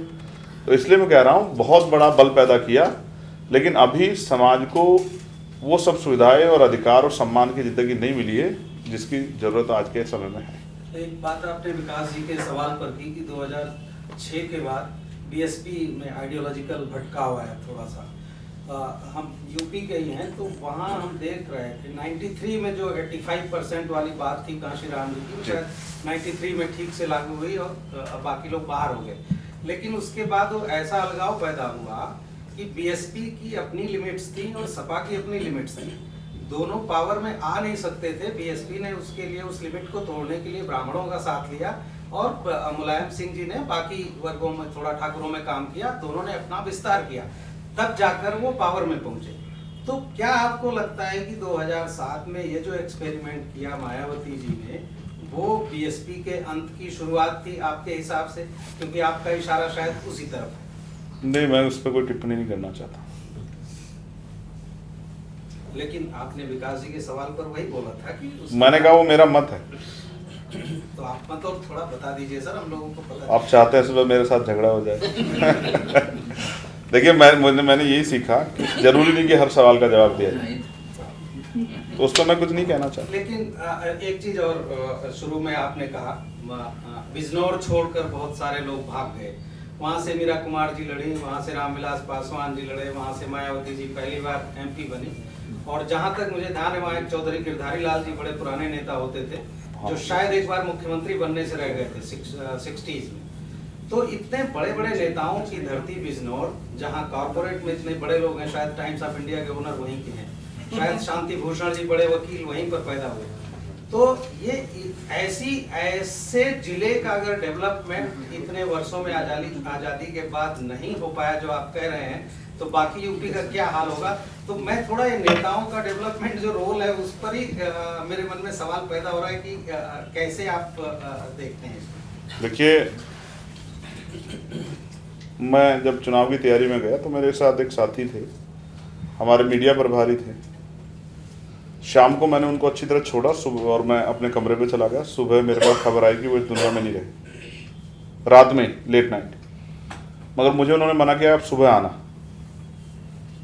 जब से गोली लगी है तब से हम लोग थोड़ा सतर्कता बरतने लगे हैं, एकदम से नहीं भागते।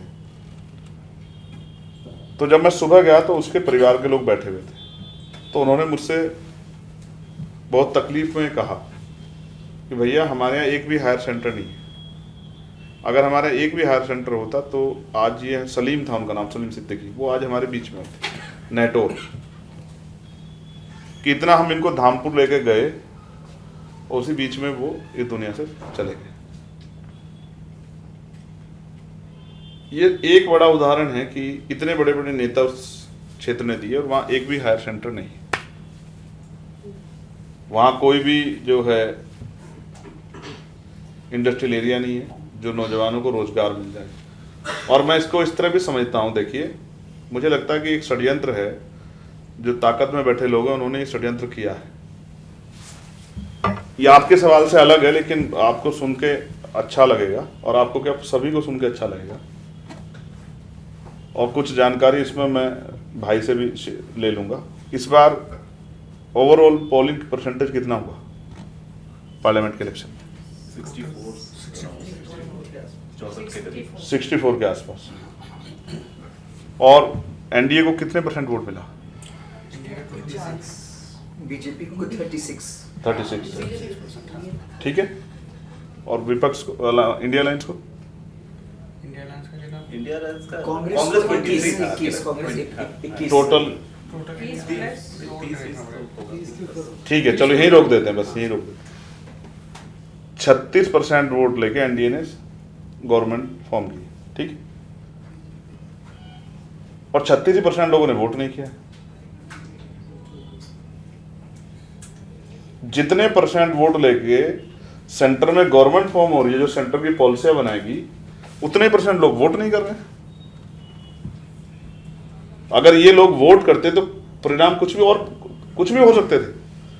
तो इसका मतलब, मैं इसको जब आसानी से समझने का प्रयास करता हूं तो मुझे महसूस होता है कि जानबूझकर ग्रामीण क्षेत्रों से रोजगार को खत्म किया गया और इस तरह की व्यवस्था की गई कि रोजगार करने के लिए, पेट पालने के लिए कहीं और दूर जाना पड़े, और जो गरीब व्यक्ति रोजगार के लिए दूर जाएगा वो चुनाव में वोट डालने नहीं आएगा।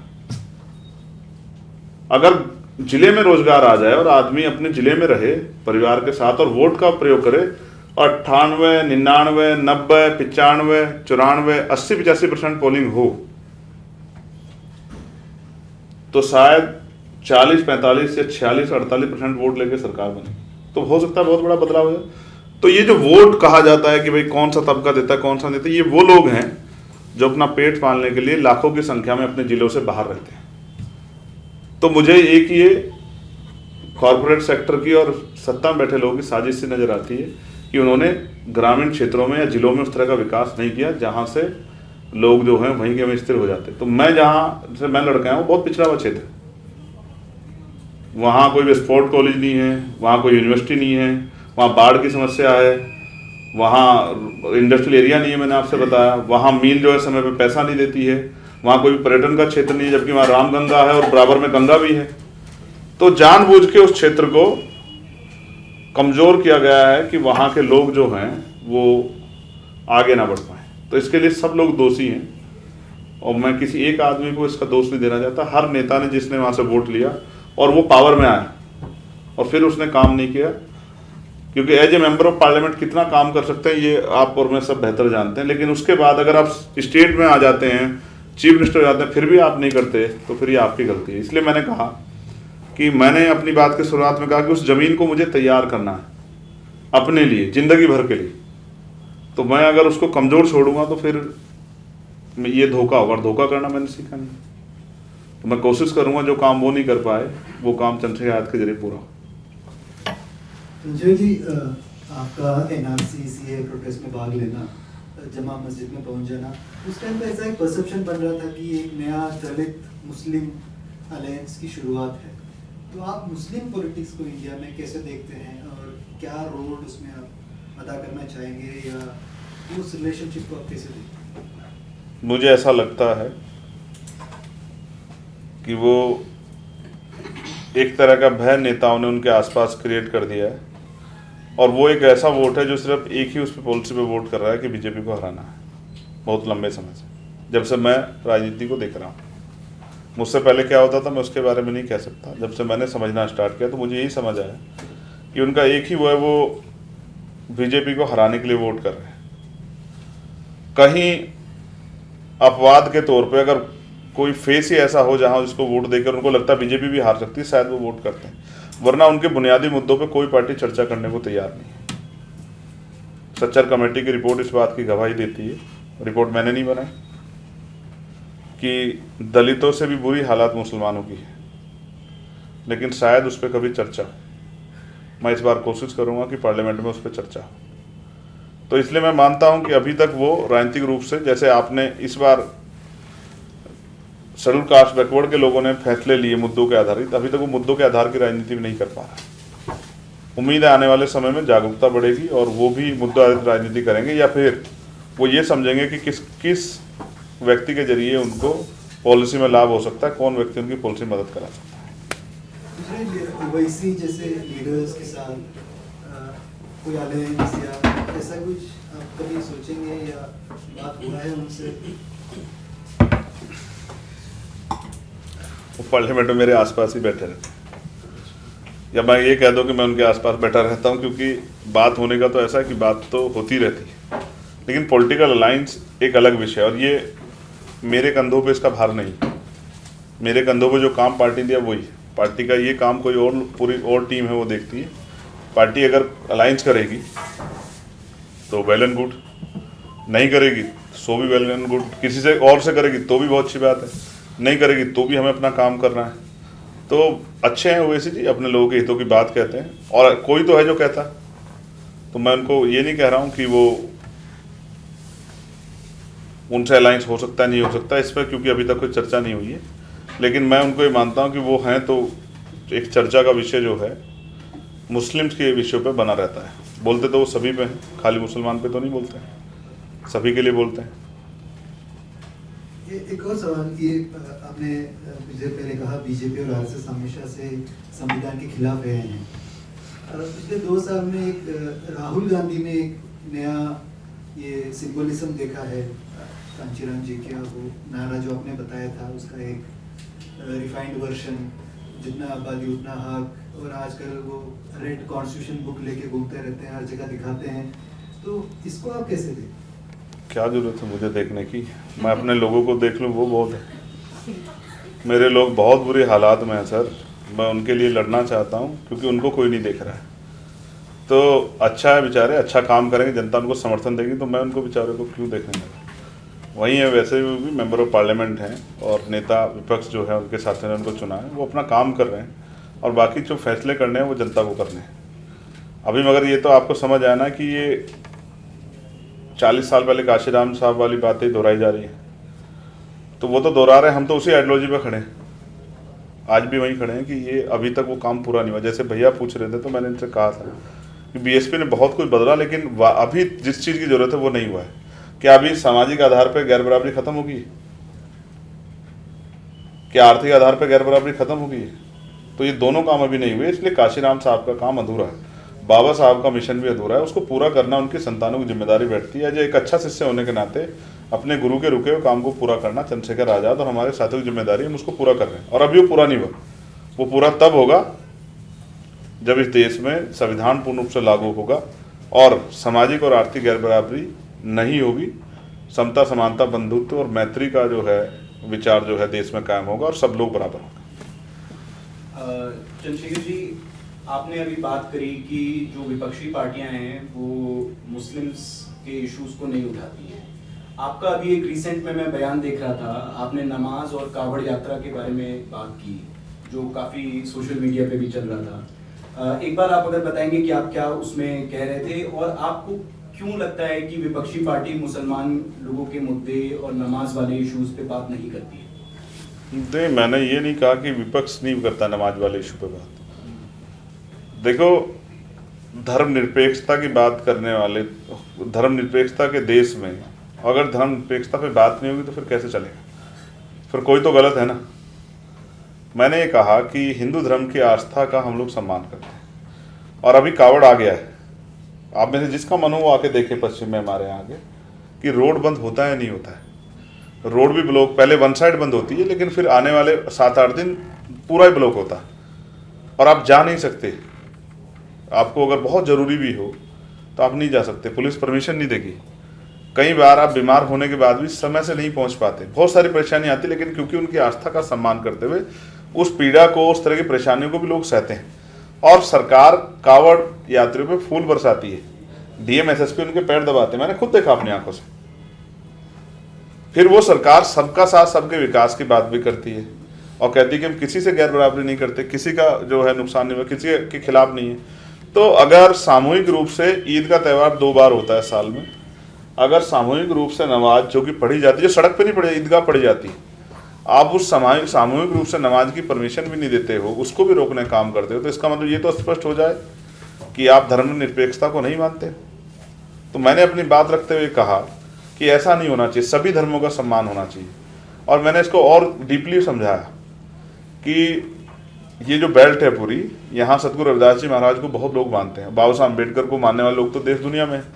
लेकिन अगर आप आज के समय में जाओ, अपने यहाँ शोभा यात्रा निकालना चाहो तो आप नहीं निकाल सकते हो, क्योंकि जब आप पुलिस के पास जाओगे तो वो कहेंगे कि कोई हम नई परंपरा को परमिशन नहीं दे सकते। तो इसका मतलब जिन गाँव में उस तरह की जो है स्थिति नहीं थी कि वो शोभा यात्रा निकाल लें या महापुरुषों की जयंती मना लें। तो अगर आज वो मनाना चाहते हैं तो फिर उनकी धार्मिक आस्था क्या, उनके अधिकारों का क्या? तो इसलिए मैंने सवाल खड़ा किया। उदाहरण के तौर पे मैंने बताया कि फिर अगर सम्मान है तो सभी धर्मों का होना चाहिए, अगर आप अपने आप को धर्मनिरपेक्ष सरकार कहते हैं। और फिर आपने जब आपने शपथ ली थी तो आपने तो वादा किया था ना कि विधि के अनुरूप सबके साथ न्याय करेंगे, पक्ष और विपक्ष नहीं देखेंगे, राग द्वेष नहीं रखेंगे। तो फिर आप ऐसा क्यों कर रहे हैं? तो आप तो अपनी जो शपथ है ओथ है उसका भी उल्लंघन कर रहे हैं। तो जिनका जमीर मर गया उन पर मैं क्या कहूँ भाई? मैं अपनी ड्यूटी अदा कर रहा हूँ, हर कमजोर की आवाज़ मैं उठाऊंगा और कुछ भी गलत होगा उसके खिलाफ बोलूँगा, मुझे फ़र्क नहीं पड़ता, क्योंकि एट द लास्ट मैं भी इस दुनिया से जाऊंगा ना। तो कम से कम आप तो मिल ही रहे अपने आप से कि हमने किसी के साथ धोखा नहीं किया। जिसको भी हमारी ज़रूरत थी, जिसका गलत हुआ हमने उसकी आवाज़ उठाई। तो हम अपने आप को शर्मिंदा, अपने आप को खुद की नज़रों में शर्मिंदा नहीं करना चाहते, इसलिए सच को सच कहने की हिम्मत रखते हैं। तो मैंने सिर्फ अपनी बात कही। सर, कुछ चीज़ें सोशल मीडिया पे मैं पिछले 2-3 दिन से देख रहा हूँ। कुछ लोगों का ये कहना है कि आप अब एमपी बन गए हैं। आपकी एक फ़ोटो भी ट्विटर पे शेयर की जा रही है जिसमें शायद आप एक एयरक्राफ्ट में बैठे हुए हैं। तो कुछ लोगों का कहना है कि उस पर आपकी आलोचना की जा रही है कि ये अब बड़े फॉर्चूनर में घूमने वाले और हेलीकॉप्टर में उड़ने वाले नेता हो गए हैं। इसको आप कैसे देखते हैं? साधन नहीं मेरे पास, वरना तो एयरक्राफ्ट मंगाऊं पूरा। क्या बात करते हैं? गवर्नमेंट मुझे जो सुविधाएं मिलेंगी तो प्लेन के कूपन्स मिलते हैं शायद। क्या वंचित वर्ग के लोग प्लेन में नहीं बैठ सकते? मोदी जी 8,000 करोड़ के जहाज में चल सकते हैं, तो क्या हम हेलीकॉप्टर में नहीं चल सकते?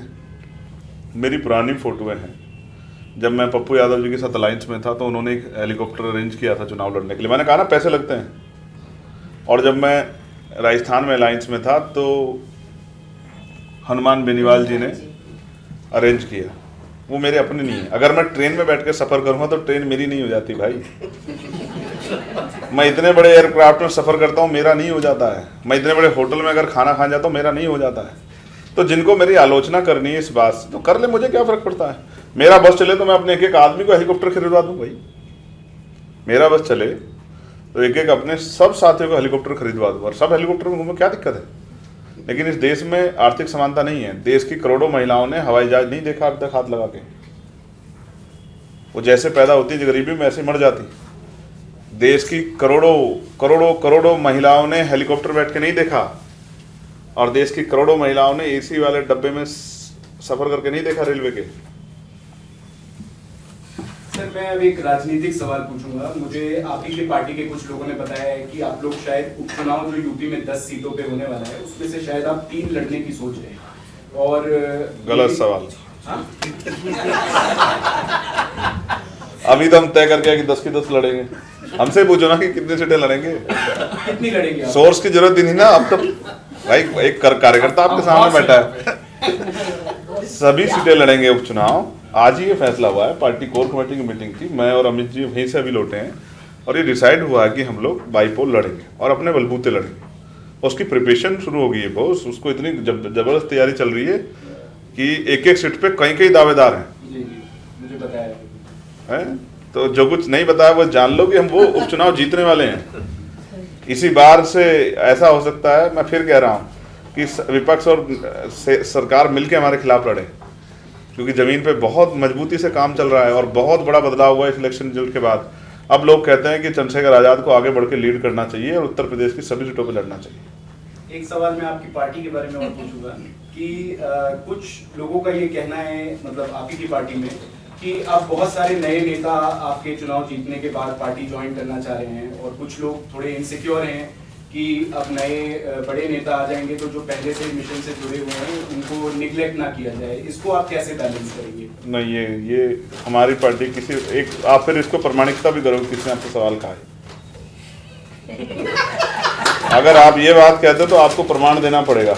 अगर आप अपने मुंह की बात कहना चाह रहे हो तो आप कह सकते हो, ये राइट आपको है कि दलों में नए लोग आते हैं तो पुराने लोगों के अमित हमारे शुरुआत के साथी हैं। अब देखिए आज मेरे साथ आपके स्टूडियो में बैठे हैं, तो इसका मतलब ये है कि मैंने पुराने किसी साथी को नहीं छोड़ा। लेकिन मैं आपको कुछ कहता हूँ,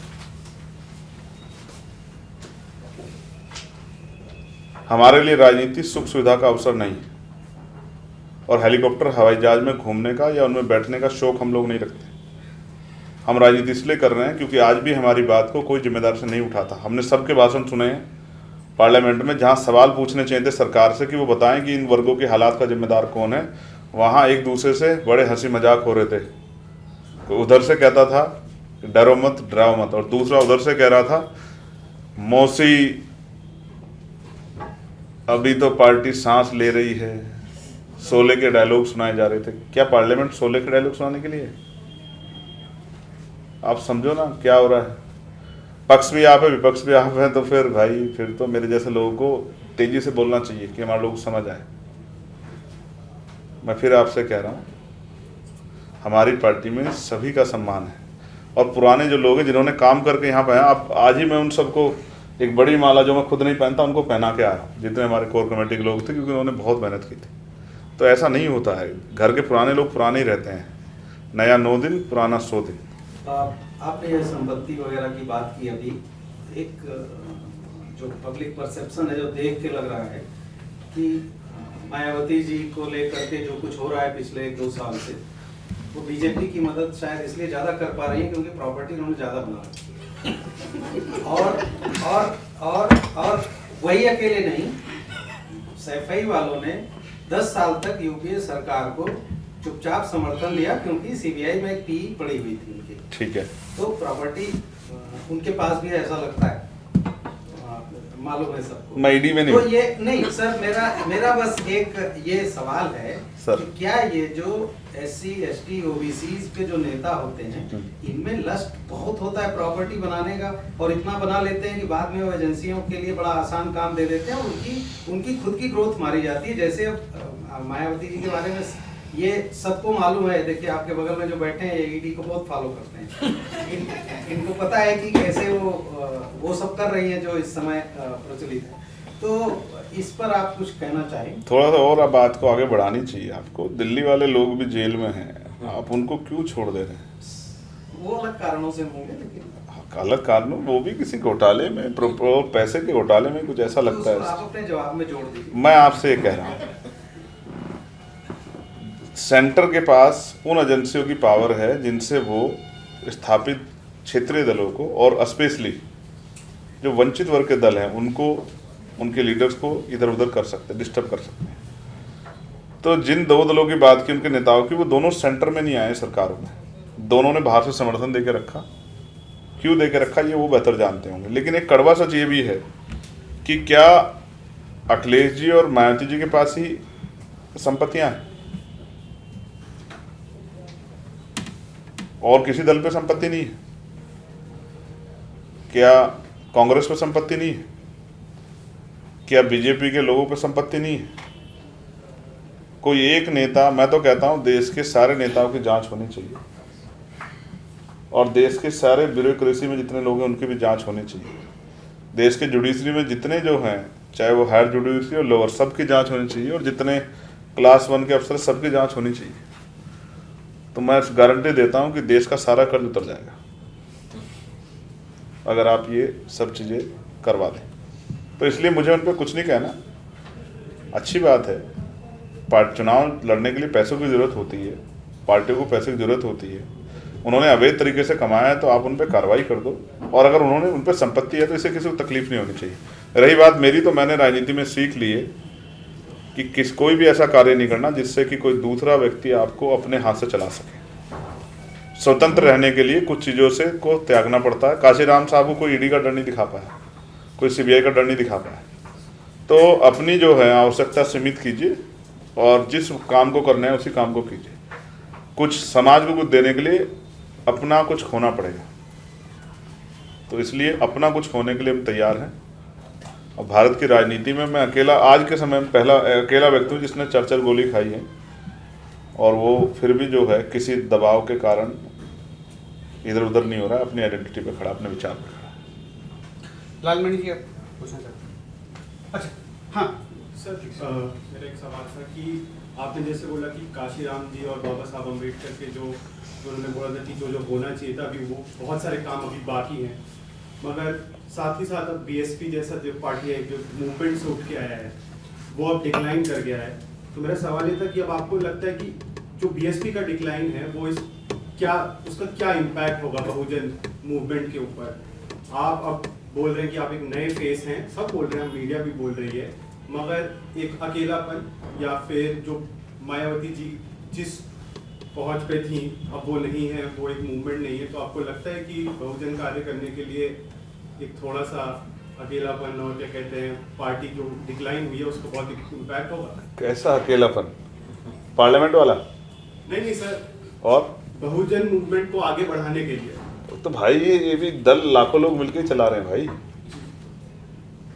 कोई अकेलापन नहीं है। और अभी बहन जी गाइडेंस के तौर पे हम पे है तो सही। आपको कहानी याद है एकलव्य और दुर्योधन जी वाली? पढ़ना चाहिए, हिस्ट्री में बहुत कुछ है भारत की। तो दुर्योधन जी ने नहीं सिखाया एकलव्य को, लेकिन एकलव्य सीखा ना। और एक ऐसा समय था कि एकलव्य का मुकाबला नहीं किया जा सकता था, तो उसका अंगूठा काटना पड़ा। द्रोणाचार्य, अच्छा ये ठीक कर दिया ना। देखो हिस्ट्री और भी लोग पढ़े मेरे साथ साथ, मैं सोचा मैं ही पढ़ा। तो द्रोणाचार्य जी ने नहीं सिखाया, तो फिर भी एकलव्य सीखा ना। तो इस डर से कि द्रोणाचार्य ना सिखाया और एकलव्य काम करना छोड़ दे, तो ये तो नहीं हो सकता ना। और फिर हमेशा टूटने का मतलब बिखराव नहीं होता है। जब अंडा टूटता है तो एक नए जीव का निर्माण भी होता है। तो एक नए, आज के समय के एक नए निर्माण है जिससे समाज का बहुत भला होगा। एक बढ़ा हुआ मनोबल और जो हर परिस्थिति में समाज के साथ खड़ा है। एक ऐसी नई जो है राजनीति जो 24 घंटे 7 दिन समाज के साथ खड़े होकर उसको आगे बढ़ाने के लिए संघर्ष करें। और इससे एक बल पैदा होगा समाज में, और बिना बढ़े हुए मनोबल के कोई लड़ाई नहीं जीती जा सकती। सर मैं बस ये पूछ रहा था कि अगर साथ होता, अगर बीएसपी तब भी साथ में होती, आपके साथ नहीं, अगर बीएसपी अभी भी स्ट्रांग होती, तो क्या मूवमेंट और तेजी से आगे बढ़ सकता था? बिल्कुल बढ़ सकता था। अगर बीएसपी मूवमेंट को आगे बढ़ा रही होती और मजबूत होती तो चंद्रशेखर की जरूरत ही क्यों पड़ती? हम विपक्ष नहीं है बीएसपी का, हम विकल्प है। समाज ने हमें विकल्प के तौर पे उनको 1% वोट देके और हमें 51% वोट देके हमें विकल्प के तौर पे प्रोजेक्ट किया समाज ने।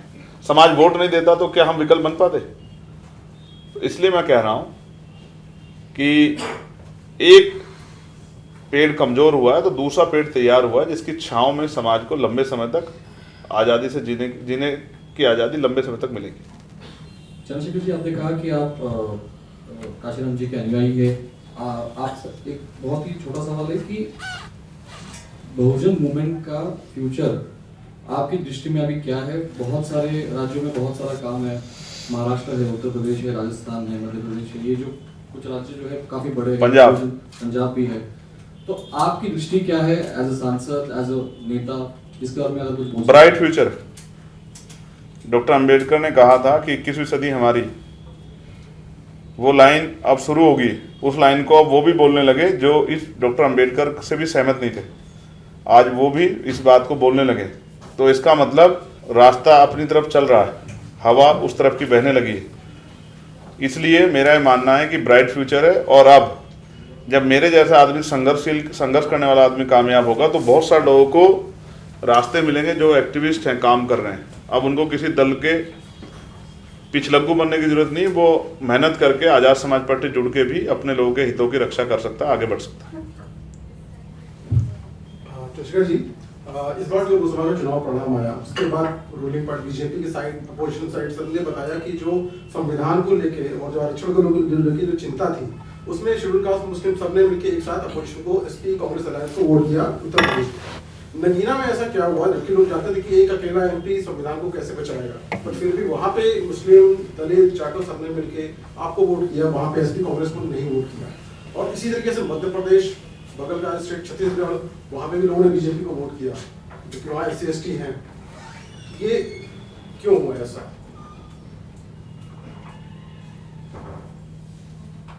नगीना के लिए तो नगीना की महान जनता का मैं धन्यवाद करता हूँ, उन्होंने मेरे पर भरोसा जताया। वोट बहुत कीमती है, करोड़ों रुपए से कीमती होती है वोट। तो ये भरोसा हमने कमाया है मेहनत करके। वहाँ अलायंस के नेता भी गए,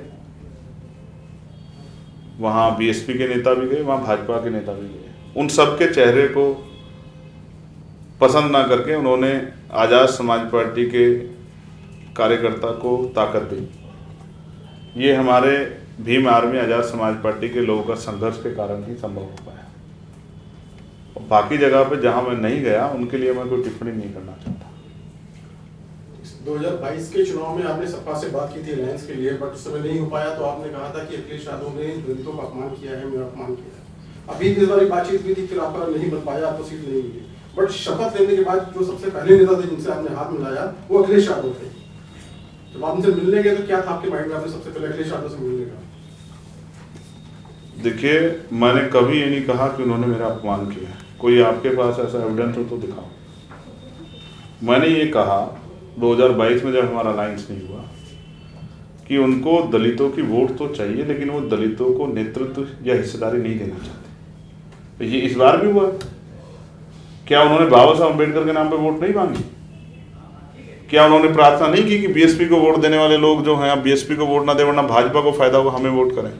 लेकिन क्या उन्होंने एक सीट के लिए भी हमें हिस्सेदारी देने के लिए क्या तैयार थे? तो मेरी बात आज भी तर्कसंगत है। जो मैंने उस समय कहा था वो आज भी लागू होता है। लेकिन क्योंकि मैं उनसे नहीं लड़ रहा हूँ, मेरी लड़ाई कांग्रेस और समाजवादी से नहीं है, इंडिया अलायंस से नहीं है, तो वहाँ हम लोग सब सांसद हैं और परिस्थिति के हिसाब से कोने पे कोई बैठे थे। जब कोई शपथ लेके आता है तो वो सेलिब्रेट करता है, उसको बधाई दी जाती है। तो अगर मैंने हाथ बढ़ाया, उन्होंने मेरा हाथ नहीं पकड़ा, अलग बात है। उन्होंने हाथ बढ़ाया तो मैंने उनका हाथ पकड़ा, ये मेरा व्यवहार है। ये मुझे मेरे बड़ों ने यही सिखाया कि आदमी के अंदर संस्कार अच्छे होने चाहिए। मेरे पिताजी प्राइमरी स्कूल में मास्टर थे। एक अध्यापक का बेटा हूँ। किसी का अपमान करना या किसी के हाथ को झटक देना, इसको अच्छा नहीं मानता। जिसके साथ हूँ साथ हूँ, जिसके खिलाफ हूँ उसके खिलाफ। तो इसलिए उन्होंने स्वागत किया, मैंने उनका धन्यवाद किया। कोई और उनकी जगह होता, वो स्वागत करता तो उनका भी हाथ पकड़ता। सर, दिल्ली में आम आदमी पार्टी गए और उनके एक नेता अरविंद केजरीवाल के चुनाव से पहले अरेस्ट हुए थे, दोबारा अंदर हैं। उससे पहले इनके सिसोदिया साहब, वो काफी लंबे समय से उनको जेल में हो गया। तो जिस तरह से इस पर कार्रवाई हुई है चुनाव से पहले और उससे पहले सिसोदिया साहब पे, जिस तरह सेंट्रल गवर्नमेंट सेंट्रल एजेंसी कार्रवाई हुई, इसको कैसे देखते हैं? अब भाई कुछ कार्रवाइयाँ तो ऐसी हुई हैं जिन पर जो शक के घेरे में है कि वो राजनीति से प्रेरित हैं। हेमंत सोरेन जी भी अभी बेल पे आए और पुणे चीफ मिनिस्टर बने। इसी तानाशाही की वजह से तो जनता ने भाजपा को सबक सिखाया। और बाकी धुआं वहीं उठता है जहां कुछ होता है। जहां कुछ नहीं होता, वहां जहां आग नहीं लगती वहां धुआं नहीं उठता है। बाकी कोर्ट में चल रहा है, कोर्ट चीजें तय करेंगे। अब मैं तो किसी को दोषी करार नहीं दे रहा हूँ, ना ही मैं किसी को निर्दोष कह सकता हूँ ना दोषी। ये काम तो कोर्ट का है, कोर्ट ही तय करेंगे। बाकी केजरीवाल जी अच्छे नेता, मैं उनको मेरी मंगल कामना है कि जल्दी बाहर आ जाए, उनकी पार्टी के लोग भी जल्दी बाहर आ जाए तो उनकी पार्टी आगे बढ़े। मैं तो मंगल कामनाएं भेंट कर सकता हूँ, मेरे मन में किसी के प्रति कोई गुस्सा तो नहीं है। As an anti BJP voice, आपका राहुल गांधी जी का जो एड्रेस था पार्लियामेंट में एज लीडर ऑफ अपोजिशन, उसके बारे में क्या कहते हैं? दोबारा से पूछे। मैं ये कह रहा हूँ कि राहुल गांधी का एज लीडर ऑफ अपोजिशन जो एड्रेस था पार्लियामेंट में, और आप भी बीजेपी के खिलाफ मतलब जो आवाज आपकी जानी जाती है, तो आपको लगा कि कुछ कॉन्फिडेंस बिल्ड हुआ है? आपको क्या लगता है हमने कॉन्फिडेंस नहीं था क्या? नहीं, मतलब मेरा कहना था उससे कुछ लोगों में या लोगों में आप ही पूछ रहे हैं? मैं पूछ रहा हूँ। अच्छा, ऑपोजिशन में बना थोड़ा सा कैडर जो है वो देखो भाई, मैं तो विचारधारा का विरोधी हूँ। मुद्दों पे जो मुद्दे जिस तरह के आएंगे उन पर समर्थन है समर्थन, वो तब की बात होगी। लेकिन जो लोग उनके अलायंस में हैं, मैं उनके अलायंस में नहीं, ये बात आपको उनसे पूछनी चाहिए। हमारा मनोबल तो बढ़ा हुआ है, इतना बढ़ा हुआ है कि अगर आप प्राइम मिनिस्टर से भी डिबेट करने कहोगे तो हम उनसे डिबेट कर लेंगे, और पूरे विपक्ष से भी। इसलिए तो हम, आप देखें ना, हम नहीं वर्कआउट किए। कि एक हम बैठे हैं सब लोगों की तरफ से, अगर पूरा विपक्ष भी चला गया तो हम बैठे हैं, सरकार अगर कोई बात करेगी तो हम सबसे डिबेट कर लेंगे। तो इसलिए हमारा मनोबल बढ़ा हुआ है। अगर आप इंडिया अलायंस के बारे में पूछ रहे हैं तो ये आप उनको वही आपको बेहतर बता सकते हैं कि उनका बढ़ा हुआ है नहीं बढ़ा। It's not about your party. As a new MP, whose speech you thought? कौन सा भाषा आपको ज्यादा लगा, अच्छा लगा कि इनमें से प्रधानमंत्री का या लीडर ऑफ ऑपोजिशन का? As a new MP. मैंने दोनों के भाषण को सुना।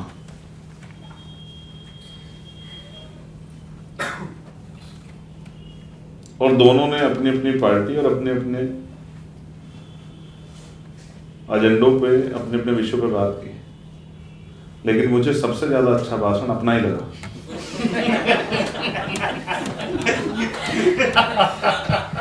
क्योंकि जब मैंने बाद में आके सुना तो as a first time MP मैंने अपने बहुत सारे मुद्दों को बहुत कम समय में रखा और मैंने कोशिश की कि कोई हंसी मजाक ना हो के वहाँ बुनियादी मुद्दों पे बात हो, क्योंकि वही एक पटल है जिस पर भाजपा जवाब देती है और कहीं नहीं देती जवाब। प्राइम मिनिस्टर ने जितने इंटरव्यू चुनाव से पहले उस चुनाव के बीच में किए शायद ही 10 साल में किए, और ऐसा लगता है जैसे वो सफाई दे रहे हो कि संविधान से, आरक्षण से, कमजोर लोगों से बड़ा प्रेम करते हैं। तो इसलिए मुझे अपना भाषण बहुत अच्छा लगा और मैं इस बात पर खुश हूँ, जो कमी है उसको दूर करूँगा। लेकिन उस दिन ऐसा क्यों लग रहा था कि प्राइम मिनिस्टर और लोकसभा स्पीकर भी थोड़ा सा स्ट्रेस से लग रहे थे जब राहुल गांधी भाषण दे रहे थे? मतलब मुझे हो सकता है I may be wrong but I felt that. शायद अब तक उनके साथ ऐसी स्थिति नहीं बनी थी। इस बार अपोजिशन मजबूत है क्योंकि इस बार बीजेपी अपने पैरों पे नहीं खड़ी, अपने दम पे सत्ता में नहीं है। हाँ, उनकी एक कुर्सी, एक टांग जो है उनकी कुर्सी की वो नीतीश जी के हाथ में है और दूसरी नायडू जी के हाथ में। एक भी नया अगर बिगड़ गया तो कुछ भी हो सकता है। इसलिए जनता ने उनके खिलाफ बड़े पैमाने पे वोट किया है, तो उनकी भी संख्या कम नहीं है, तो इस बार मुकाबला लगभग बराबर का है।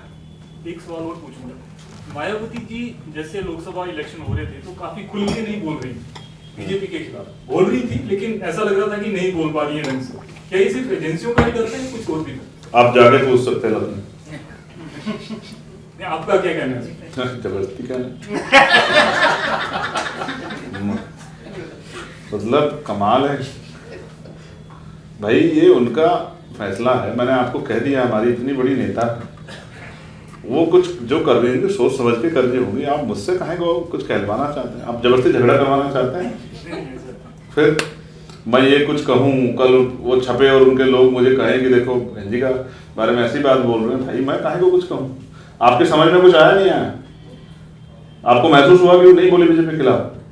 मुझे ऐसा लग रहा है। ठीक है, आप छापो अपनी तरफ से, फिर हमें क्या को बता रहे हैं। आप लिखो एक आर्टिकल इस बात पे नहीं बोले, हमें क्या को बीच में ले रहे। जब आपके दिल को ये बात चुभ रही है तो लिखो। हमारा वर्जन जोड़ने की क्या जरूरत है? चंद्रशेखर जी, हमारी कई बार मुलाकात हुई, जहाँ भी दलित विरोधी घटनाएं होती थी वहां पे आप मुझे मिलते थे कई बार। क्या अब सांसद चंद्रशेखर भी जाएंगे लोगों से मिलने? बहुत बार आपको रोका भी जाता था और आप छुप के और भेस बदल के चले जाते थे, तो क्या अब भी आप ये कंटिन्यू रखेंगे? देखिए, पहली बात तो ये है, मैं इसको और बढ़ा देता हूँ कि सिर्फ मैं दलित घटनाओं पे नहीं जाता। नहीं, हाँ, आप और कम्युनिटीज की भी जो जी हमारी मुलाकात हुई थी। आप सिर्फ दलित घटनाओं पे जाते हैं, आप ये कह रहे हैं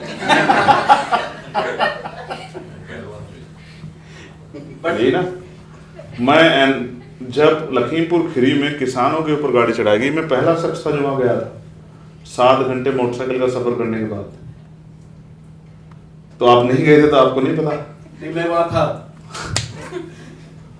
तो फिर आपको मैं मिला नहीं मिला वहां? जी जी, बट आप आगे आप जाएंगे कि नहीं मिलेंगे? मैं तो अभी आया, कल ही छत्तीसगढ़ से देर रात आया। वहां सतनामी समाज के लोगों पे बहुत जुल्म हुआ। मैं कल राज्यपाल जी से मिला और मैंने राज्यपाल जी से भी कहा कि आपकी जो यहाँ की सरकार है ये अच्छा नहीं कर रही। ऐसा लगता है कि एक माफिया को बचाने के लिए जो जांच चल रही थी, उस जांच से लोगों का ध्यान हटाने के लिए जानबूझ के इस घटना को अंजाम दिया गया। तो मैंने उनसे सीबीआई जांच की मांग की। अगर मुख्यमंत्री चाहते हैं कि न्याय हो, 14 FIR हुई, 153 लोग अरेस्ट हैं। जिसको अरेस्ट किया उसके घर को नहीं पता कौन सी जेल में है। तो इसलिए बहुत चिंता का होता है। एक पत्रकार बंद कर दिया है जो वहां न्यूज कवर करने के लिए गया था, उसका 1.5 साल का बच्चा। उसकी पत्नी मुझसे आके पूछ रही थी मेरा क्या हुआ। 1-2 महिलाएं आई थी अपने बच्चे को लेके, वो बच्चा को कह रही थी, बच्चा रोज पूछती है कि पापा कब आएंगे। तो मैं क्या जवाब दूं। वो कह रही कि जो जिनसे कर्ज लिया है घर चलाने के लिए, जो काम वो करते हैं, वो कर्ज वाले परेशान करने लगे। तो मैं तो कल भी गया और चुनाव के बाद भी गया, कई जगह पे चुनाव के बीच में भी गया। चुनाव के बीच में रामपुर गया, चुनाव के बीच में कौन सी जगह थी जहां वो गोल मार दिया था वो आदमी, नहीं इधर औरैया के पास में, कानपुर के पास में एक हत्या हुई थी कानपुर के पास में। चुनाव के बीच में गया है? नहीं, यही कानपुर के आसपास ही, वही बता रहा हूँ नाम। औरैया के पास से रास्ता जाता है, वहीं ट्रेन से रुके थे औरैया से जाता है रास्ता। तो मैं तो गया और आगे भी जाने वाला, और मैं हाथरस भी जाऊंगा क्योंकि आज पार्टी मीटिंग थी और मैं रात लेट आया था, तो इसलिए मैं हाथरस नहीं गया। लेकिन मैं उनको भी रोक रहा हूँ कि भाई ज़्यादा अपने बच्चों को पढ़ाओ, रोजगार तो नहीं है तो फिर भी छोटे मोटे रोजगार करो। धर्म की इस भक्ति के चक्कर में आके अपने जीवन को बर्बाद मत करो, इस नशे में आके, और इस उम्मीद से कि कोई जादू टोना किसी का आशीर्वाद आपकी जिंदगी बदल देगा, इस चक्कर में अपने आप को मौत के मुंह में मत ले जाओ। मेरठ भी होके आए भी, हाँ भी मेरठ गए, दोरडी जहाँ डबल मर्डर हुए, हरिद्वार होके आए, हरिद्वार गए थे, अलीगढ़ गए थे, अभी उस बच्चे की हत्या हुई अलीगढ़ में। तो अभी देखो चुनाव के बाद में 5 जगह चला गया। वो एक्चुअली कुछ और सवाल पूछ रहे थे। पहले जो आप छुप छुपा के मोटरसाइकिल पे बैठ के मुंह पे कपड़ा बांध के निकल जाते थे पुलिस को चकमा देके, अब आप चकमा दे पाएंगे क्या? अब आप सांसद बन? नहीं, चकमा तो दे सकते हैं चकमा तो दे सकते हैं, लेकिन क्योंकि अब हमारे कंधों पर जिम्मेदारी है, हमें जवाब देना पड़ेगा सब चीज़ों का। तो कोशिश ये करेंगे कि ऐसी स्थिति ना बने, और ऐसी स्थिति बनी अपने लोगों के लिए छिप के भी जाना पड़ा तो जाएंगे, मोटरसाइकिल से भी जाना पड़ा तो जाएंगे, पैदल भी जाना पड़ा तो जाएंगे, लटक कर भी जाना पड़ा तो जाएंगे, और तैरना आता नहीं वरना तैर के जाना पड़ता तो भी जाते। लास्ट 2 सवाल पूछूंगा, अब उसके बाद आप भी घड़ी देख रहे हैं बार बार अपनी। तो एक तो क्या है कि अपोजिशन की तरफ से इलेक्शन के पहले भी सदन में भी इस चीज़ पे बात हुई है, कास्ट सेंसस की डिमांड जो है उसको लेके काफ़ी राजनीति हलचल रही है। आप कास्ट सेंसस की डिमांड को कैसे देखते हैं? होना चाहिए? बहुत ज़रूरी है। आपकी बात बीच में रोक कर कह रहा हूँ, मंडल कमीशन की सिफारिश से लागू होना जरूरी है, कास्ट सेंसस होना जरूरी है, और निजी क्षेत्रों में रिजर्वेशन की पॉलिसी का लागू होना भी अब बेहद ज़रूरी हो गया, क्योंकि शायद ये देश नहीं जानता, और देश का एक बहुत बड़ा तबका नहीं जानता कि जिन रिजर्वेशन पे जनता SC ST OBC के लोग गाली खाते हैं, वो रिजर्वेशन 2% जो उसमें है, 98% प्राइवेट सेक्टर है, और 2% में भी EWS भी अब जुड़ गया है 10%, और वो भी अभी तक सभी 4th से लेकर क्लास 1 तक पूरा नहीं हुआ है। उसमें भी लेटरल एंट्री भी होने लगी है, संविदा और ठेकेदारी भी है, और देश में यही बदला है कि आज भी सीवर में लोग मरते हैं और हमारी माएँ गांव में सर पर मैला उठाती है। यही बदला है आज़ादी के 75 साल बाद। इसी की लड़ाई हम लोग पार्लियामेंट में लड़ने के लिए गए कि अब तो बदलना चाहिए। जिन पे ज़मीन नहीं थी वो गांव से छिट पिट के, मैंने बताया था कि वो शहर में आके बस गए, रेलवे लाइन के बराबर में, नालों के ऊपर, आज उनसे वो खाली कराए जा रहे हैं ये कह के कि अवैध है। उनका वोट वैध है लेकिन वो अवैध है। कच्ची कॉलोनियां पक्की करने का वादा किया था आम आदमी पार्टी और केंद्र की सरकार ने। मीडिया को एक रिपोर्ट छापनी चाहिए, इंडियन एक्सप्रेस तो छाप सकता है, कि कितनी कॉलोनियाँ पक्की हुई और कितने लोग पे अपनी घर आ गए हैं दिल्ली में। लास्ट सवाल, उसके बाद हम ये ख़त्म करेंगे। कांशीराम कई बार जो है वो भी चुटकी लेकर और कई बार गर्व से भी कहते थे कि हाँ मैं अवसरवादी हूँ, और मैं अवसरवादी इसलिए हूँ क्योंकि मेरे लोगों को अवसर नहीं मिला है। और उसको लेकर उन्होंने ऐसी कोई पार्टी नहीं थी जिसके साथ गठबंधन नहीं किया, सपा हो, भाजपा हो, कांग्रेस हो, इसके साथ गठबंधन करके उसकी सरकार गिराई, उसके साथ गठबंधन करके इसकी सरकार गिराई, उन्होंने सारे गठबंधन किए। क्या भविष्य में अपने बहुजन समाज के हित के लिए आपको लगे कि मुझे भाजपा से समझौता करना है तो आप करेंगे? तो फिर मैं वही जवाब दूंगा जो मैंने मीडिया के साथी को दिया था कि अगर वो मुझे प्राइम मिनिस्टर भी बनाएंगे तो भी मैं उनके साथ नहीं जाऊंगा, क्योंकि मैं समझता हूं वो पद देते हैं, पावर नहीं देते। और जब पावर आपके पास नहीं होगी तो आप अपने लोगों का कोई भला नहीं कर सकते। व्यक्तिगत अगर मुझे अपने बारे में सोचना है और मैं अपने लिए कुछ चाहता हूँ, मेरी कुछ इच्छा और मैं इस वजह से कहीं जाना चाहता हूँ, तो ये बुरा है।